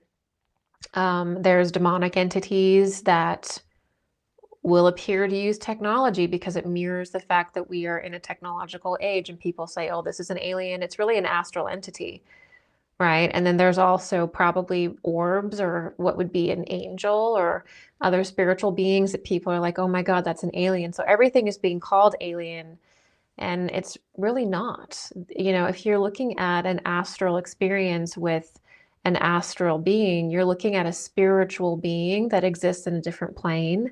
And then from there, you can discern, okay, is this a positive being, like an angel, a deceased relative? Is this like kind of like an elemental essence? There's many different kinds of elementals. Or is this a demonic entity? This is a lower entity from the subnatural planes. So you really have to go through a process, a proper process of analysis when you're engaging with a being. And you also can't just trust whatever a being tells you that it is necessarily. It takes a very long time as a mystic to be able to build up a kind of, I would say, self-trust and the skills and the discernment to actually go out into the world of mysticism and not be absolutely like tricked by different beings. And their trend is to say alien. And I also think that there are, you know, basically my lab experiences or things that the government does to experimentally use technology, as I mentioned. And I think that there are also cryptoterrestrials, which are basically human-like beings um, that live parallel to us, that are separate from our society, that are kind of called, you know, what I think dark journalists would call like a breakaway civilization sort of thing, that is beyond any country. They're beyond any organization, and they are perhaps living underground. They have advanced technology. So there's parallel beings, I think, on the earth as well. So I think that the word alien absorbs basically a lot of things that are not alien, and it brings humanity into alienism. And alienism is all about the other, right? Whereas when we understand the spiritual hierarchies and really angels and things like that, we're drawn inward. So I think like applying and even when you understand occult science, like the spheres, every sphere and every planet is populated with beings, but they're not aliens. They're not even separate. They're not unknown. You can know what beings are, what forces are in the Pleiades. You can know what forces are in Sirius. You can know what forces are in our sun through basically understanding the spiritual hierarchies, right? So there's no planet, there's no star that we can't ascertain who is the dominion, whose dominion that is. And it's the fact that we've fallen so deeply into materialism that we suddenly like just don't even realize that life is all around us. And we're trying to quantify everything in extremely reductionist terms that separates us from actually using paradigms that have meaning that can actually initiate us. Okay. So I'm not going to say that I'm opposed to like extraterrestrials or whatever. I just think that the vast majority of experiences can be explained otherwise. And I would say that that's where we begin to talk about it. That's where we start the conversation. Okay, this is from a member. From your perspective, are the eighth sphere and eighth dimension separate things? So I have seen so many different sort of channeled models or different models of the dimensions.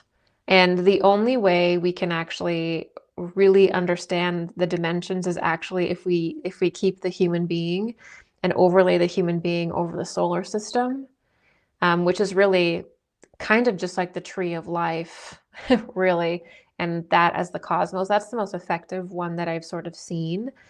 The eighth dimension is usually, from what I can see, sort of like a very high dimension. It doesn't really make sense to me because whenever I personally look at the dimensions, I need to know the specific condition of consciousness that that dimension represents. So if I just see like a layer cake of these different dimensions in like a mathematical sequence with theoretical terms behind them, that means nothing to me. I don't even know what to do with that. But when I see the solar system laid out according to different planes, right, which is Earth plane, then there's Moon and Jupiter, and then there's Venus and Sun, and then there's Vulcan and Saturn. When I see that, that's meaningful to me because I understand what the moon is, and I understand Jupiter, you understand the spheres, and you understand the spheres are also different planes, and that when humanity gets to that plane, they will have a certain kind of consciousness. They'll have a certain kind of development that they will have reached, and that currently within that plane, there are very specific beings that we can understand with certain qualities. So for me, I adhere to the classical definition, which has been basically, you know, it's the classical system. I do not see any reason to diverge from that. I think, you know, sometimes it can be fun to reduce things and see what comes about from reducing an idea. But a lot of the stuff that I see in the New Age with these dimensional models are completely theoretical, and they're not necessarily fully grasping human initiation with the dimensions. And in my opinion, you cannot talk about different planes of consciousness without talking about the spiritual hierarchies or the angels, humanity, eternality, or the development of the immortal body, because every plane technically also represents a different development of your immortal body, a different stage of actually catalyzing that. So like if I just see like a chart with like dimensions and a bunch of numbers, that means literally nothing to me. It may be an interesting theoretical creation, but in an actual work, it's not an actual working system, the ones that I've personally seen. But the eighth sphere is not the eighth dimension. It's not the eighth plane of consciousness. So the eighth sphere in occult science is basically a realm that surrounds the moon. It's funny, I was actually going to include that picture with our presentation today, but the eighth sphere is actually a quasi-physical realm that surrounds the moon, that surrounds the Earth. So the eighth sphere is like, it is located between the moon and the Earth, and that's sort of like, it's sort of like what the lower astral plane would be in the New Age. It's not a dimension. It's like the etheric. It's like a catch-all, basically. I have an entire lecture on the eighth sphere, so I'll leave it there. But no, the eighth sphere is not the eighth dimension. Okay. Frederica, do you think they will be able to enslave the sun? Will that happen? I think that that's their goal. I mean, I think it's called the Kardashev scale. I mean, that's really what we're looking at, right? Is this push by, you know, different individuals to, it's usually always fear as well. It's like, oh my gosh, the earth is going to be destroyed, so we have to build the Kardashev scale, which is we have to basically kind of become a parasitic entity through technology on the solar system. And I think that that's their ultimate goal. I think that if you look at the Kardashev scale, I think certain people think that it's completely advanced, but it's totally based in survivalism and the belief that the earth is going to no longer exist. So basically all of that is created by individuals who fundamentally don't understand that the earth is losing matter all the time, right? So there's like in Rudolf Steiner's, I believe, last lecture of spiritual hierarchies, he describes how, you lose a planet will kind of have almost like a black sun at the center. It will lose matter through the center and appear at the periphery. So there's this whole process of matter being transubstantiated within the human being, right? Through the heart, the center, but also in the planet. And so the planet's actually losing matter. The planet's actually becoming more etheric, more spiritual, and less dense. So we're spiritualizing, right? We see that after the incarnation of Christ. So but if you're caught in this Mars impulse that is planet hopping and has to move from world to world, avoiding the rapture, which is basically what that is, then you're going to think that you're not going to understand that, like, one day the planet will dematerialize and there will be a rapture moment, which again, the earth will be absorbed back into the Christ, back into the sun, and it will begin again. Just as the planet descended from the astral world, from spirit, it will return to it, and that involves a solar event. But if you are, maybe in a transhumanist condition, or you haven't done any spiritual work, perhaps that solar event to you is an incredibly traumatic experience, but that's because of your own making. And the answer to that is to not get off planet and try to control every living thing. It's to go inward and start doing your work and actually learn about the immortal body and how to build it. Stop playing God and connect with God. It's very simple. So I hope that does not come to pass. I hope that people can awaken and understand that under no circumstances should there be a Dyson sphere placed around the sun, that has massive spiritual implications on humanity. That even going in and messing around with the moon has spiritual implications on humanity. Mars, that placing all of these satellites in the sky so there's not an organic piece of energy to sit in is an affront on humanity. Why people are glorifying these individuals is insane. Okay, it's one thing to make sort of adjustments in government and stuff, but what's on the back of the Trump administration is incredibly dangerous. And I personally don't trust anyone who is not willing to admit that and begin to chip away at the reality of that, because this happens very fast. And I don't have time for politeness or niceties, because I don't think that people within that system really care about that either, right? So, all right, next question.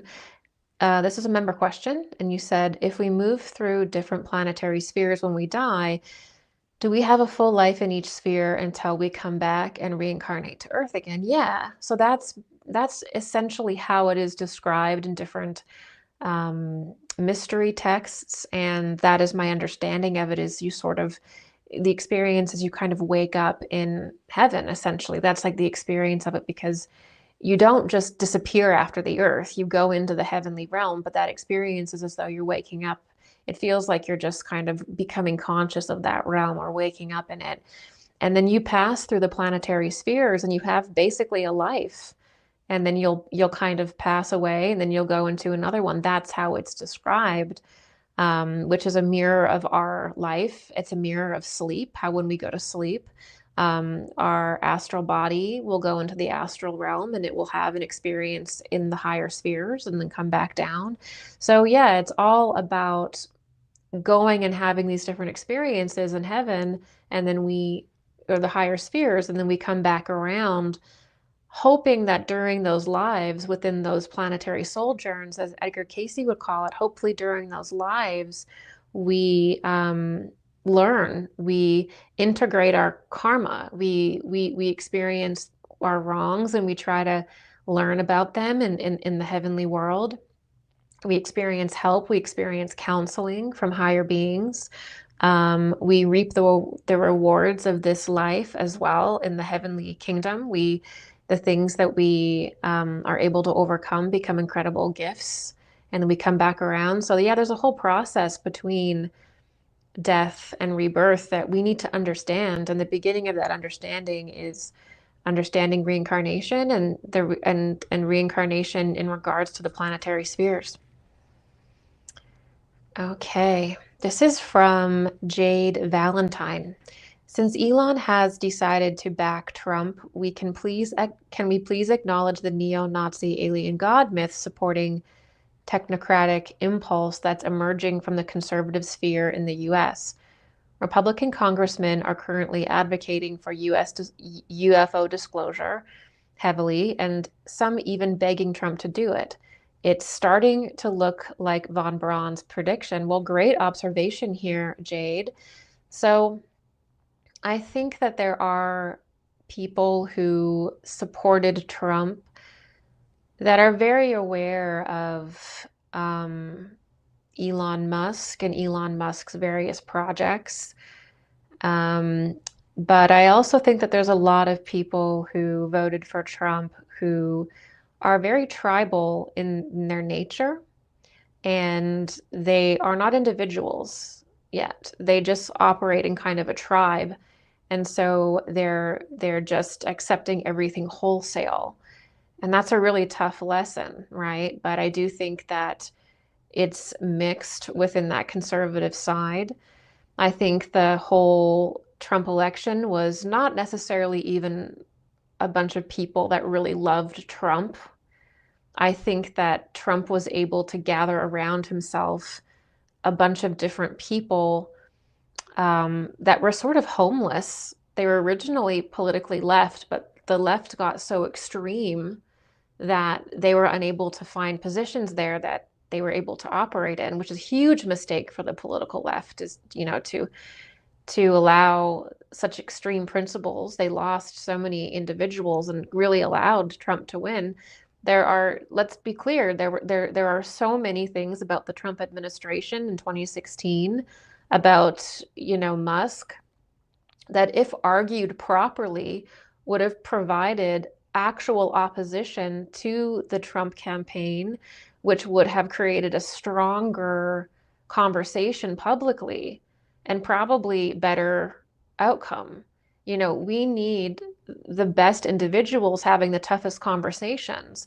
And I think the political left had, they decided to criticize Trump on things that just didn't resonate with the public. And they really dropped the ball because the real criticism of Trump was Elon. And really, a lot of the Christians in the political right, a lot of them don't trust Elon. But instead of actually drawing that out, they just focused on just blanketly calling Trump a Nazi all the time and all this stuff that people really didn't care about. Meanwhile, there were plenty of topics regarding Musk, regarding different things in the Trump administration, like this thing. There's a bunch of things that it's almost like there was no real opposition to Trump in a lot of ways. There was clearly, but a lot of the topics were just not real criticisms of Trump or Elon or a lot of things that could be dangerous with that campaign, and so it's allowed this union of Trump and Elon to happen, which is definitely has the potential to move America out of globalism, obviously, which is what the left was representing, but now into potentially profound technocracy, unchecked technocracy. I mean, there's no need to go into the different times Elon has admitted his admiration for China and the social credit system. He applied to have to make the little mini robots in this thing, just like Bill Gates did. So there's really just, people really need to understand that this is the problem that we have to deal with. And I think that there needs to be real, genuine opposition and not pointless stuff. Let's really focus on the problems that are potential in this administration to get the best for America and the world, right? There's no leadership should become this bizarre cult of personality, which I see with Trump and Elon and like, the quote unquote Avengers. It's completely weird. I'm sorry, but I do not want to see a cult of personality around leadership. I want leadership to be sacrificial. I want them to serve humanity. I don't want them to create a weird cult of personality around themselves where you like worship them and think that they're cool and aren't they amazing and I want to be like them. No, I want you to do your job. And I don't care that you're going to a UFC fight. I don't care that you're having a hamburger on a plane. I want you to fix what's broken and be a good servant to humanity, which is not making it about yourself and forming a cult of personality around you. And I mean that for both sides. It's weird because it's when you try to create a cult of personality around you, with which both Elon and Trump do, it's basically trying to make people like you and think you're cool, like a reality show, so that they can trust you and you can get away with things. That's how I see it. I'm critical of both sides. I'm not part of any kind of political cultism here. I don't like a cult of personality around political leaders. I just want them to be able to just put their head down, stop making it about you, and do a good job. Okay, that's how I feel about that. So the UFO disclosure is concerning, and I do agree that the whole thing is really about a breakaway group that has developed essentially what is technology from much early periods of humanity. They've redeveloped it, and now they need to break back into society. They don't want to admit to you that, listen, we've been taking your tax dollars into black projects and developing different types of crafts, different weapons and different things for decades. We've developed it to an incredible point, and we didn't tell you about it so that you could psychologically adjust. We've let all these people die of different diseases and illnesses, but we've kept even these medical cures and stuff for ourselves. And so there is a breakaway civilization in the truest sense of the words, technologically, with health, all this kind of stuff. And now they have to break back in. And instead of having to tell you, listen, we did this really immoral thing where we developed all this technology, it belongs to humanity, but we hoarded it away. Instead of having to admit that to you, they're trying to say, oh, we reverse engineered it from an alien. Because if they tell you it's from an alien, then they don't have to admit what they've done, which is they've hoarded this technology. It is from an earlier epoch of the Earth. There are beings from that epoch that are parallel to humanity, and humanity was from that epoch and had that technology. They've purchased every free energy device from anyone who figured it out or killed them. They've done all of this awful immoral stuff that humanity finds repulsive. What are they going to do? Well, they're going to try to tell you that this is alien. And this is why you'll hear like it's a balloon in the sky, and then like the COG commander will come out and be like, oh, what is that? Is that a UFO? It's like, it's a balloon. Okay, it's a balloon, or it's a weird CGI thing, or someone took a picture of a lamp in a window. It's like they have to have that ET component because they don't want to tell you what they've done. And as long as it's an alien, right, then they don't have to admit that we got it from an alien. No, you've been developing it for decades as a human being. It's from Atlantis. Get real. All right. And now you have to break back in, as Dark Journalist has said many times, you have to break back in to civilization, and you have to have a reason for why you're doing it. And this is what they're trying to do, but we will not accept that because we know the truth. And it is to create this technological revolution. Oh my gosh, look, we have all of this advanced technology. Let's have a new American Renaissance.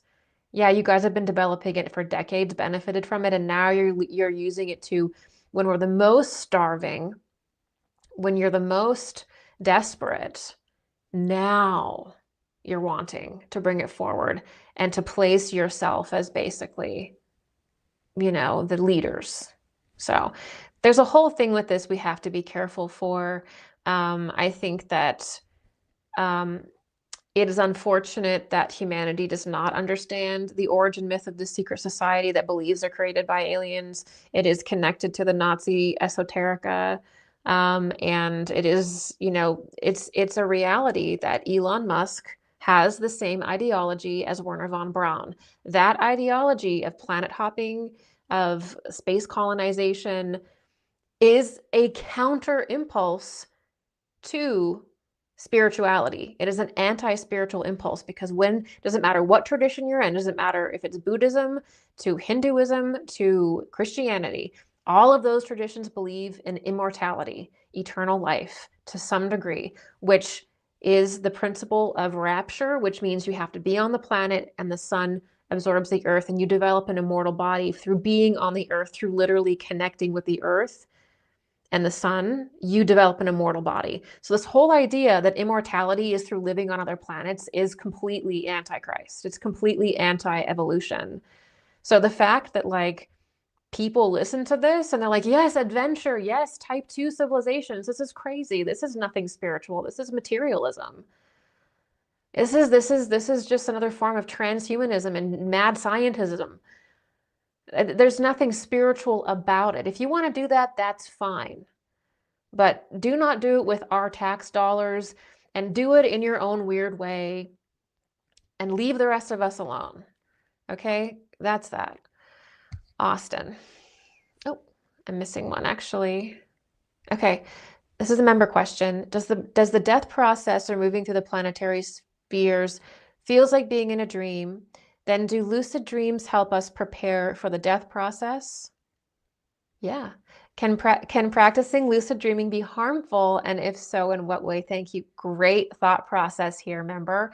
So yeah, this is the whole thing is sometimes in spiritual literature, this is called the continuity of consciousness, which is that at a certain point, some spiritual students will decide that they want to practice interacting with the spiritual world and the higher spheres and higher beings through learning how to lucid dream or astrally project. So yes, that is directly connected. And so yeah, one of the main things that, especially in the Eastern traditions, these different yogis would do is that they would actually practice a kind of mortality meditation where they would actually practice non-attachment by imagining their form passing away and being absorbed in the earth. And then they would imagine themselves passing into the astral world and feel it. And so they would actually train themselves to die. And that was actually a part of early mystery teachings. People would probably be very weirded out by it now, but preparing for death was a big part of early mystery traditions, for sure. And they knew that you moved into the higher spheres. They knew that there were beings on the different, that was like foundation. That was the foundation. They knew that they were operating from that knowledge. We are not operating from that as an intuitive knowledge anymore. Okay, Austin, is it possible for someone to have an alien soul origin or alien past life, like Lemurian? Okay, so a lot of the reason why people think that they're an alien or a starseed is because the prior epochs of the Earth may not be properly understood, and they're looking back at their own life in Lemuria or their own life in Atlantis, and they're thinking it's another planet because it was another condition of the Earth, right? Like, in Atlantis, the air was actually much thicker. There was like a mist, and it was sort of like there was more water in the air. And that created a different environment. And then when we moved into the post-Atlantean era, all the water is removed from more water is removed from the air and comes into the sea. It came into the water, to the actual water on the planet. So there are different conditions actually of planet and humanity. And when you experience yourself in that life, if you don't understand Atlantis and Lemuria, a lot of people are looking back into those lives with advanced technology, flying around in these crafts of Atlantis and having this weird kind of shape-shifting energy body in Lemuria almost. And weird, the way that we lived in those eras as people was different. It's the same planet, it's the same form, but it's a different evolution of it. And so when you look at it, people think that that's an alien, because especially in Atlantis with the ships and the crafts, but it's not. It's the Earth. And then there's also these experiences in the higher planes we have after death, but before rebirth. Those can also, people can think that's alien. It's not alien. It's either our own history on the planet that we don't fully understand, we've forgotten, or it's experiences with the spiritual hierarchies, which are afforded to the stars and planets. They are the stars and planets. Okay, this is a member question. This AI god that is stuck in the Atlantean satellites, does he have a name? Does he know what we are talking about right now? What does he really want? Okay, so today is a massive, super deep dive into this topic. I know that a lot of people are probably overwhelmed, but I do place all of this together on purpose so that it can be taken in and all connected together. Whereas if it's broken up in pieces, it's harder to understand actually. So even if you have to pause it, even if you can only like watch 20 minutes a day, at least do it in order. So I have spoken about the reality that we did become spacefaring in Atlantis. We did become extremely technologically advanced in Atlantis, and we put satellites in the sky during Atlantis that are actually still there. And these satellites actually emit what you could say is like an entity almost. And this connects with the obelisks that are on the different spheres and the moons. And there's really a sort of, you could say, kind of spiritual technological system that's connected to Mars, moon, the moon of Mars. There's all these different things that were placed there, not by aliens. It's not evidence of alien civilization. You can't say that for sure anyway. It's evidence that people have been there. Okay, that's what we can say for sure. I'm arguing that we did that during Atlantis, and that we did that to create a kind of control grid, if you will, the materialization of the eighth sphere, and also to bring certain entities from the eighth sphere forward. It's a kind of planetary level necromancy, to be honest with you. And so part of that is bringing forth these dark entities, okay, by messing with the spheres.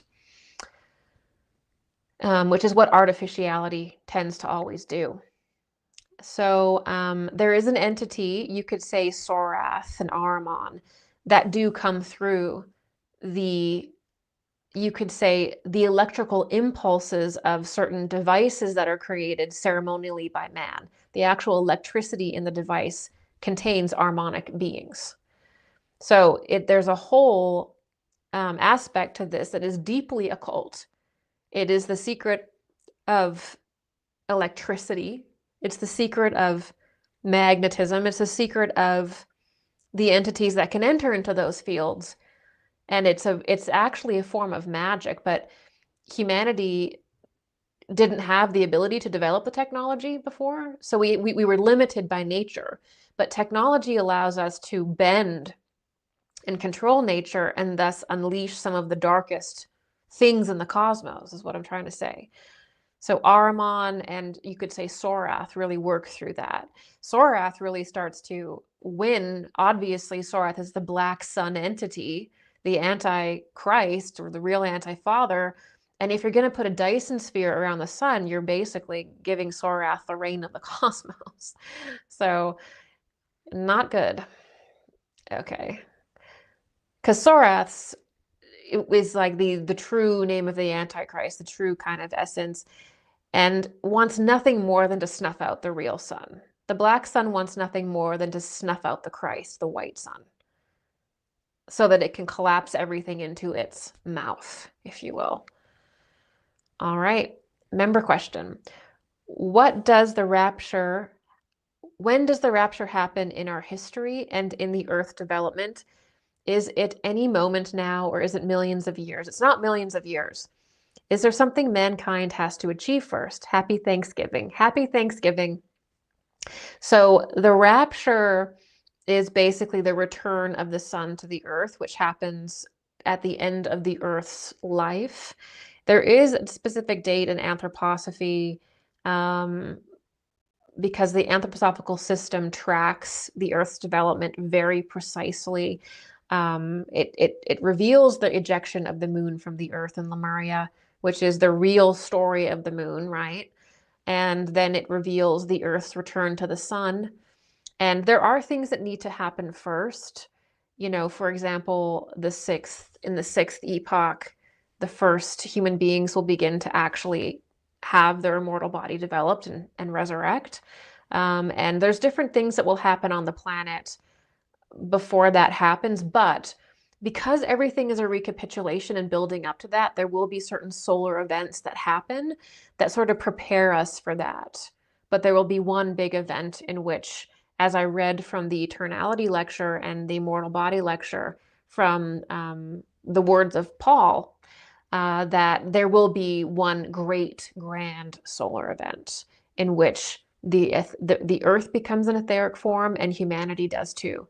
That's also the judgment. So this is the nature of our development. It's our destiny, you could say. Okay, this is from a member as well. I've been studying the spiritual hierarchies. It strikes me that the angels would be our best teachers to help us build our mortal body. How can we best learn from them? Yes, so we are the recipients of not only the angels' love and encouragement, but we are the recipients of their actual essence, and we are evolving their essence. And we are, in fact, the 10th angel in the hierarchy of angels, and we are going to be bringing forth freedom and love. That's our sort of crystallized lesson that we are learning on this planet. So we just basically, the best way to learn is to, of course, study the structure. So know who they are, know what the spiritual hierarchies are, know what we are. We have to understand academically the science of the spiritual world. We cannot expect to get anything meaningful creatively if we don't have the structure, right? So we have to have that. And then I would just say, tune into your heart, follow your intuition, and listen to your guidance, because all of these answers are actually within you, or you'll be guided to information that is what you need and experiences that you need. That's what I would say there. And you can also, call out to your angel, connect with your angel, pray to your angel, pray to and embolden the spiritual hierarchies in this world, to Christ. These are the forces that we need to bring forward that evolutionary impulse. I'm so glad that there are still people watching because we've been going for so long today.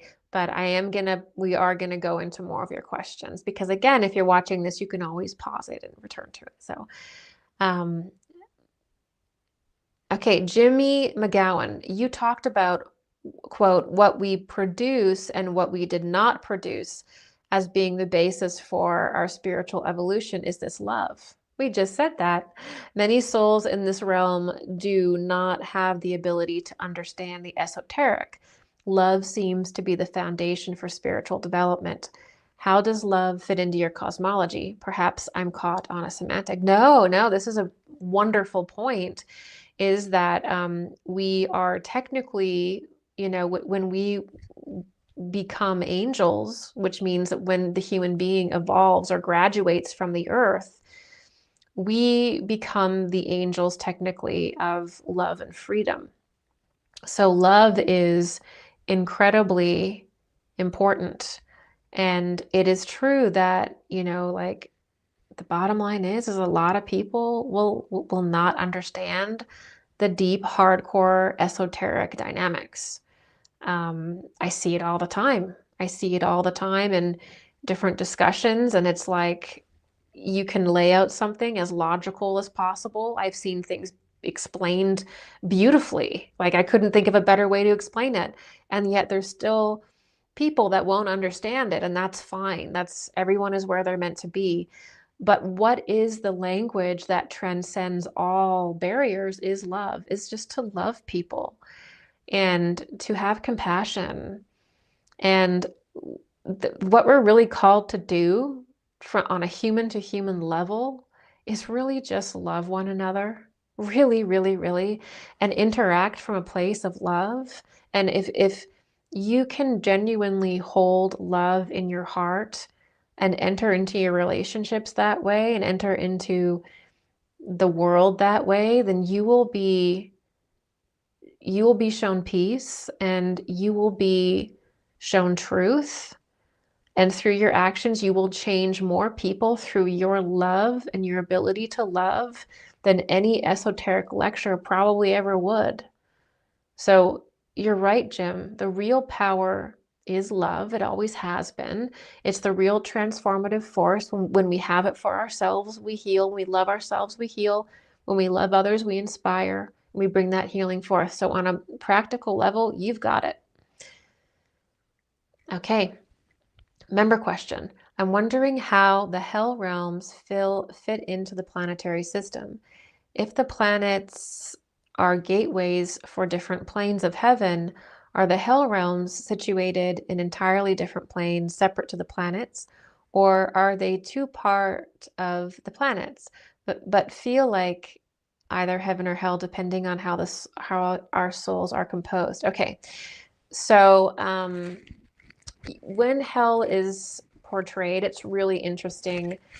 We call it hell, but then when you look into the esoteric reality of hell, hell is basically different planes as well. Like when you get into the kind of rather brutal Buddhist explanations of hell, they describe that one plane is hot, one plane is cold, and you go through this alternating of basically, planes. And then in the Egyptian, Book of the Dead, they describe the hell realms as the same thing, and second death is a Vici. And there's all these incredible descriptions of basically what we would call the hell realms and purgatory. And so you can't really view, like when you're incarnated on the earth, the hell realm is essentially associated with the lower astral world, or like the eighth sphere. And it just kind of causes fragmentation. And what is not useful in your life is cast off back down to the earth. And then what is the fruits you carry with you and you come back around again. So the hell realm is really only relatable to the planet that you're on. And, so there isn't like a hell realm for the entire cosmos. Every planet has sort of, you could say, an eighth sphere around it that leads into other eight spheres. That's how I see it, which is also the moon realms of those spheres. This is how I personally understand it. So, but the Earth is sort of like, you could say, the Earth is sort of like the lower aspect of Venus and the sun. So sometimes when you see like in esoteric Christianity, the Christ begins to descend towards the earth and take his incarnation, I've seen some anthroposophists describe that as a death, as an excarnation. So it's sort of like the more dense the plane, the more contact with the death impulse that sphere has. So it's a little bit complex in that way, but it's sort of like the solar system kind of really is the body of a man, if you will. But the lower sort of another way to view it is the subnatural realms, or the lower realms of the earth, are sometimes also portrayed that way. And you can get that information in anthroposophy on the lectures of the inner earth there. Hades. Okay. Okay, this is from a member. I read somewhere that Lucifer lives in our astral body, which is our nerves and our senses, which is developed during moon, and Ahriman, which is the fallen Mars forces, enters our etheric body, which is our blood and organs, from his mineral prison through Lucifer in the senses. How does this sound to you? Yes, I've actually heard this interpretation, and I really agree with it. And I think that this actually parallels the story of Samael, because Samael is Mars, and that is also, in my opinion, that's also the Ahrimanic impulse.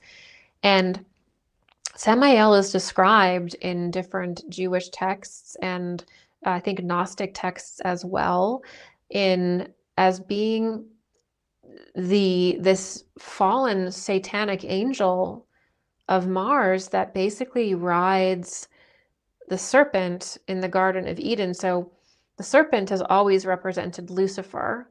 So you can see this collaboration really of Mars and the Harmonic element very clearly with the Luciferic element. They're sort of working together. They're opposite, they're complementary opposites, because Lucifer creates kind of an abnormal spiritualization and mentalization, which is clear in the nerves, right? And then you also get the Samael Harmonic Mars impulse, which is abnormal materialization. But they're really sort of all, the Samael impulse really came through as an extension of the Luciferic impulse, almost as like an overcorrection, right? Which you could say that the angels almost in a weird way overcorrected, and you have the descent of Ahriman. So I think the way that you're describing it mirrors the parables of Samael and Samael's connection with the serpent, riding the serpent, basically using the Luciferic force to appear.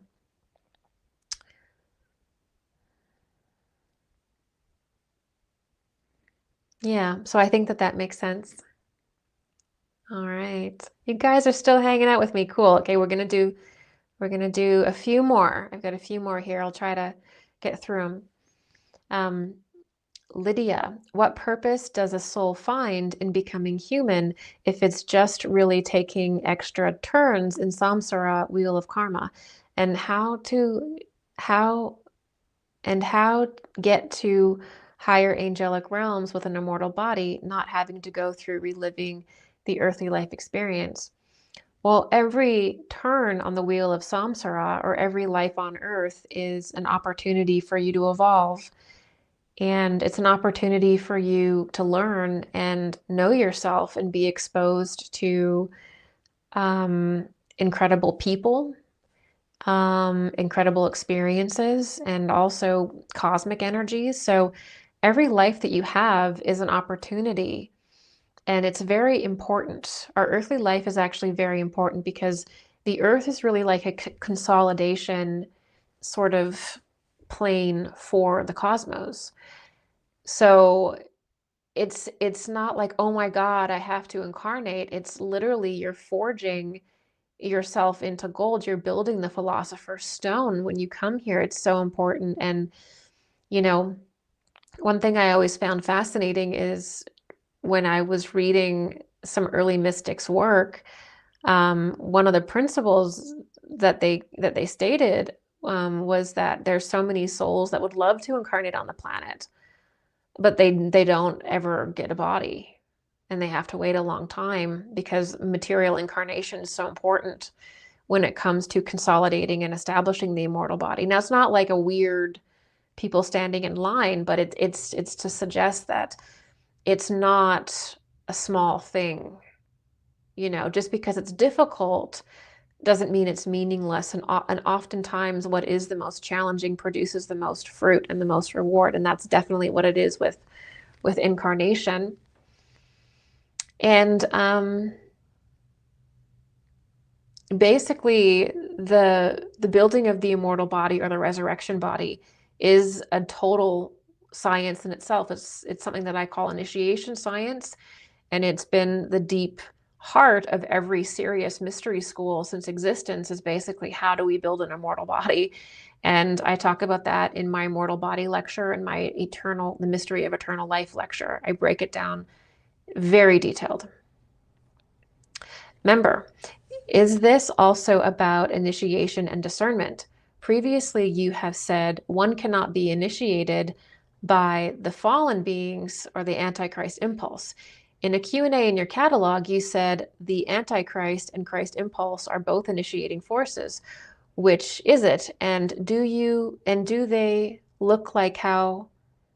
Which is it? And what do they look like and how to differentiate? What would be the experience in our realm? Okay, yeah, so there's different, okay, so in the sense of initiation, there's different ways to sort of look at growth and progress. So you're not going to get from the Antichrist, the life impulse. The Antichrist is the death impulse. So the Antichrist is never going to initiate you into a higher condition. The Christ impulse does. The Christ is life, right? So the Christ impulse within our body is the true initiatory impulse, because it produces life and allows us to build our body of life, which is our eternal body, right? That's that whole process. But you can also see that there's almost like a sort of growth principle that we get by interacting with these fallen entities. It's part of our initiation, but it's not the actual impulse that initiates you, but it's part of the initiatory process to go through darkness, to be challenged by these fallen angels, to experience Lucifer and Ahriman. They're not going to initiate you. They cannot introduce to your consciousness life and truth. That's Christ. But they can basically create chaos and confusion, and your overcoming of that is a kind of an initiation. So they're not the great initiators. Those would be Christ and masters and angels and things like that, but they have an initiating effect. I hope that clears it up. Okay, so we're going to do 3 more and we're going to call it a day. We have been chatting for so long and I absolutely love it. So glad. Oh, and by the way, I will also be doing this on Sunday. So if I didn't get to your question, I'll be back here on Sunday. I have a website where I go live all the time, answer questions. There's a forum so you can discuss all these topics amongst yourself and more. So do check me out and do support me there. That's how I'm able to do all this free stuff, is because I have that support over there. Okay, so I'm going to do 3 more questions and then we're going to call it a day, and this will be the longest live stream ever. Okay, Ellie Zarali. Am I understanding it correctly if I say Mercury was an era before Lemuria, Venus, and before the poles developed? In astrology, Mercury is mental activity and neither female Venus or male Mars. So technically, Lemuria is ruled by Venus, and I'm not actually sure technically what planet would be before it. It might be Vulcan or Saturn. I'm not sure what is the initiating impulse, because at that point the world was not solid. So as soon as humanity becomes solid, there's a sort of recapitulation of Venus and Moon. That's what Lemuria is associated with. And Mercury is associated with the period after Mars. So during Lemuria, you get basically the Venus influence, but there's also a fallen Venus influence. The answer to that Venus influence is Mars, which sort of catalyzes things in a sense, but there's that fallen Mars influence as well. So after Venus and Mars, then you get Mercury. And Mercury represents sort of the synthesized Venus and Mars aspect, because Mercury is sort of androgynous. So it's not, Mercury is not really necessarily associated with the genders like Mars and Venus is. So the extremes exist sort of more in the Lemurian and early Atlantean period. And then there's this mercurial force that emerges, which is really an extension, sort of an evolution of, you could say, Mars and Venus. I know that that is a little bit esoteric, but Mercury is associated with a period after Mars. Yeah. But I'm not sure about before. Okay, member question. You mentioned today that, quote, all matter existed first in an astral form, then over time, as it becomes more complex, materialize in a physical form. In the previous lecture, you described the development of the four bodies in order from Saturn physical to Sun etheric and Moon to astral. Can you please explain the difference? So, my statement in today is to really illustrate that we begin as a spiritual form, which would be considered astral, right, relative to where we are today. And through a process of involution, we become denser and denser and denser. And then we turn into a physical form on a physical planet.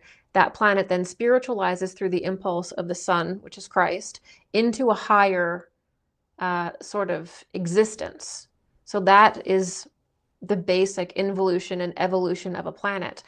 And then in my Four Bodies lecture, that process is really just discussed more in detail. You have to remember that the Earth recapitulates all of its prior existences. So the Earth had technically 3 prior incarnations where it went through an entire life cycle like we are now. And every single time it develops a new quality. And in that class, we talked about the specific body that was developed. And then it's all recapitulated on the Earth. So the Earth is really, in part, it's just a recapitulation of all of those prior developments. And then something new is brought forth. Does that make sense? So the Earth goes through a recapitulation of Moon, which the Earth is in a completely astral form, right? And then so it's sort of like the Earth's fall in and out of density is a recapitulation of those prior developments. Does that make sense?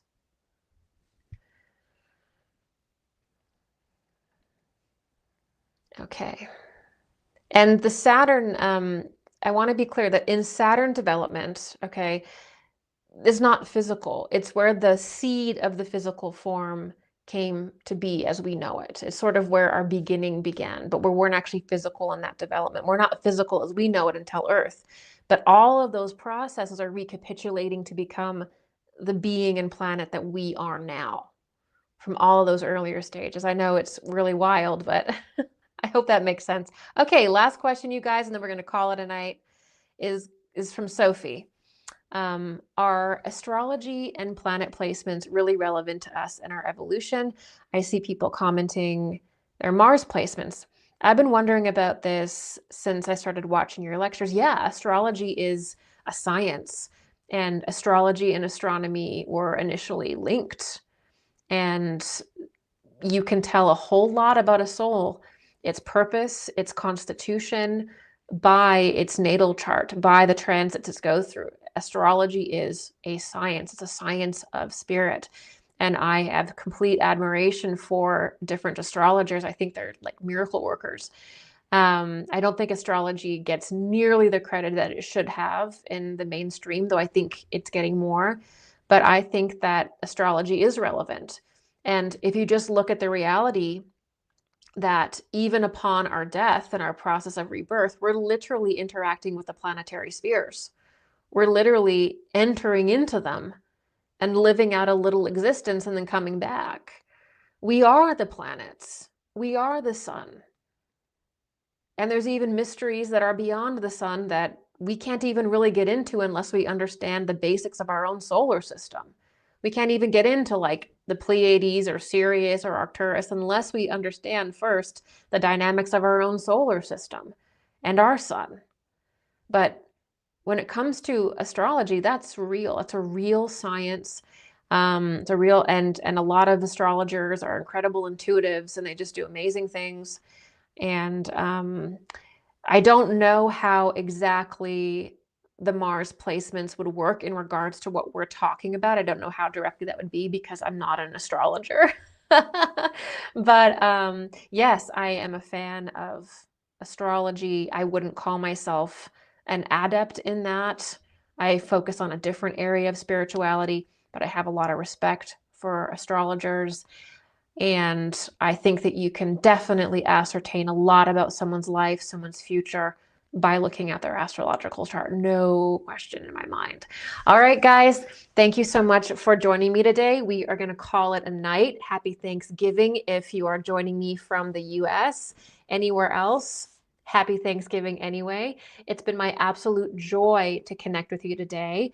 If you enjoy this, don't forget to sign up on my website where I do this all the time. Again, there are forums. There's an incredible community of wizards on there where we talk about all of this stuff. And again, thank you so much for joining me, and I will see you in the next stream.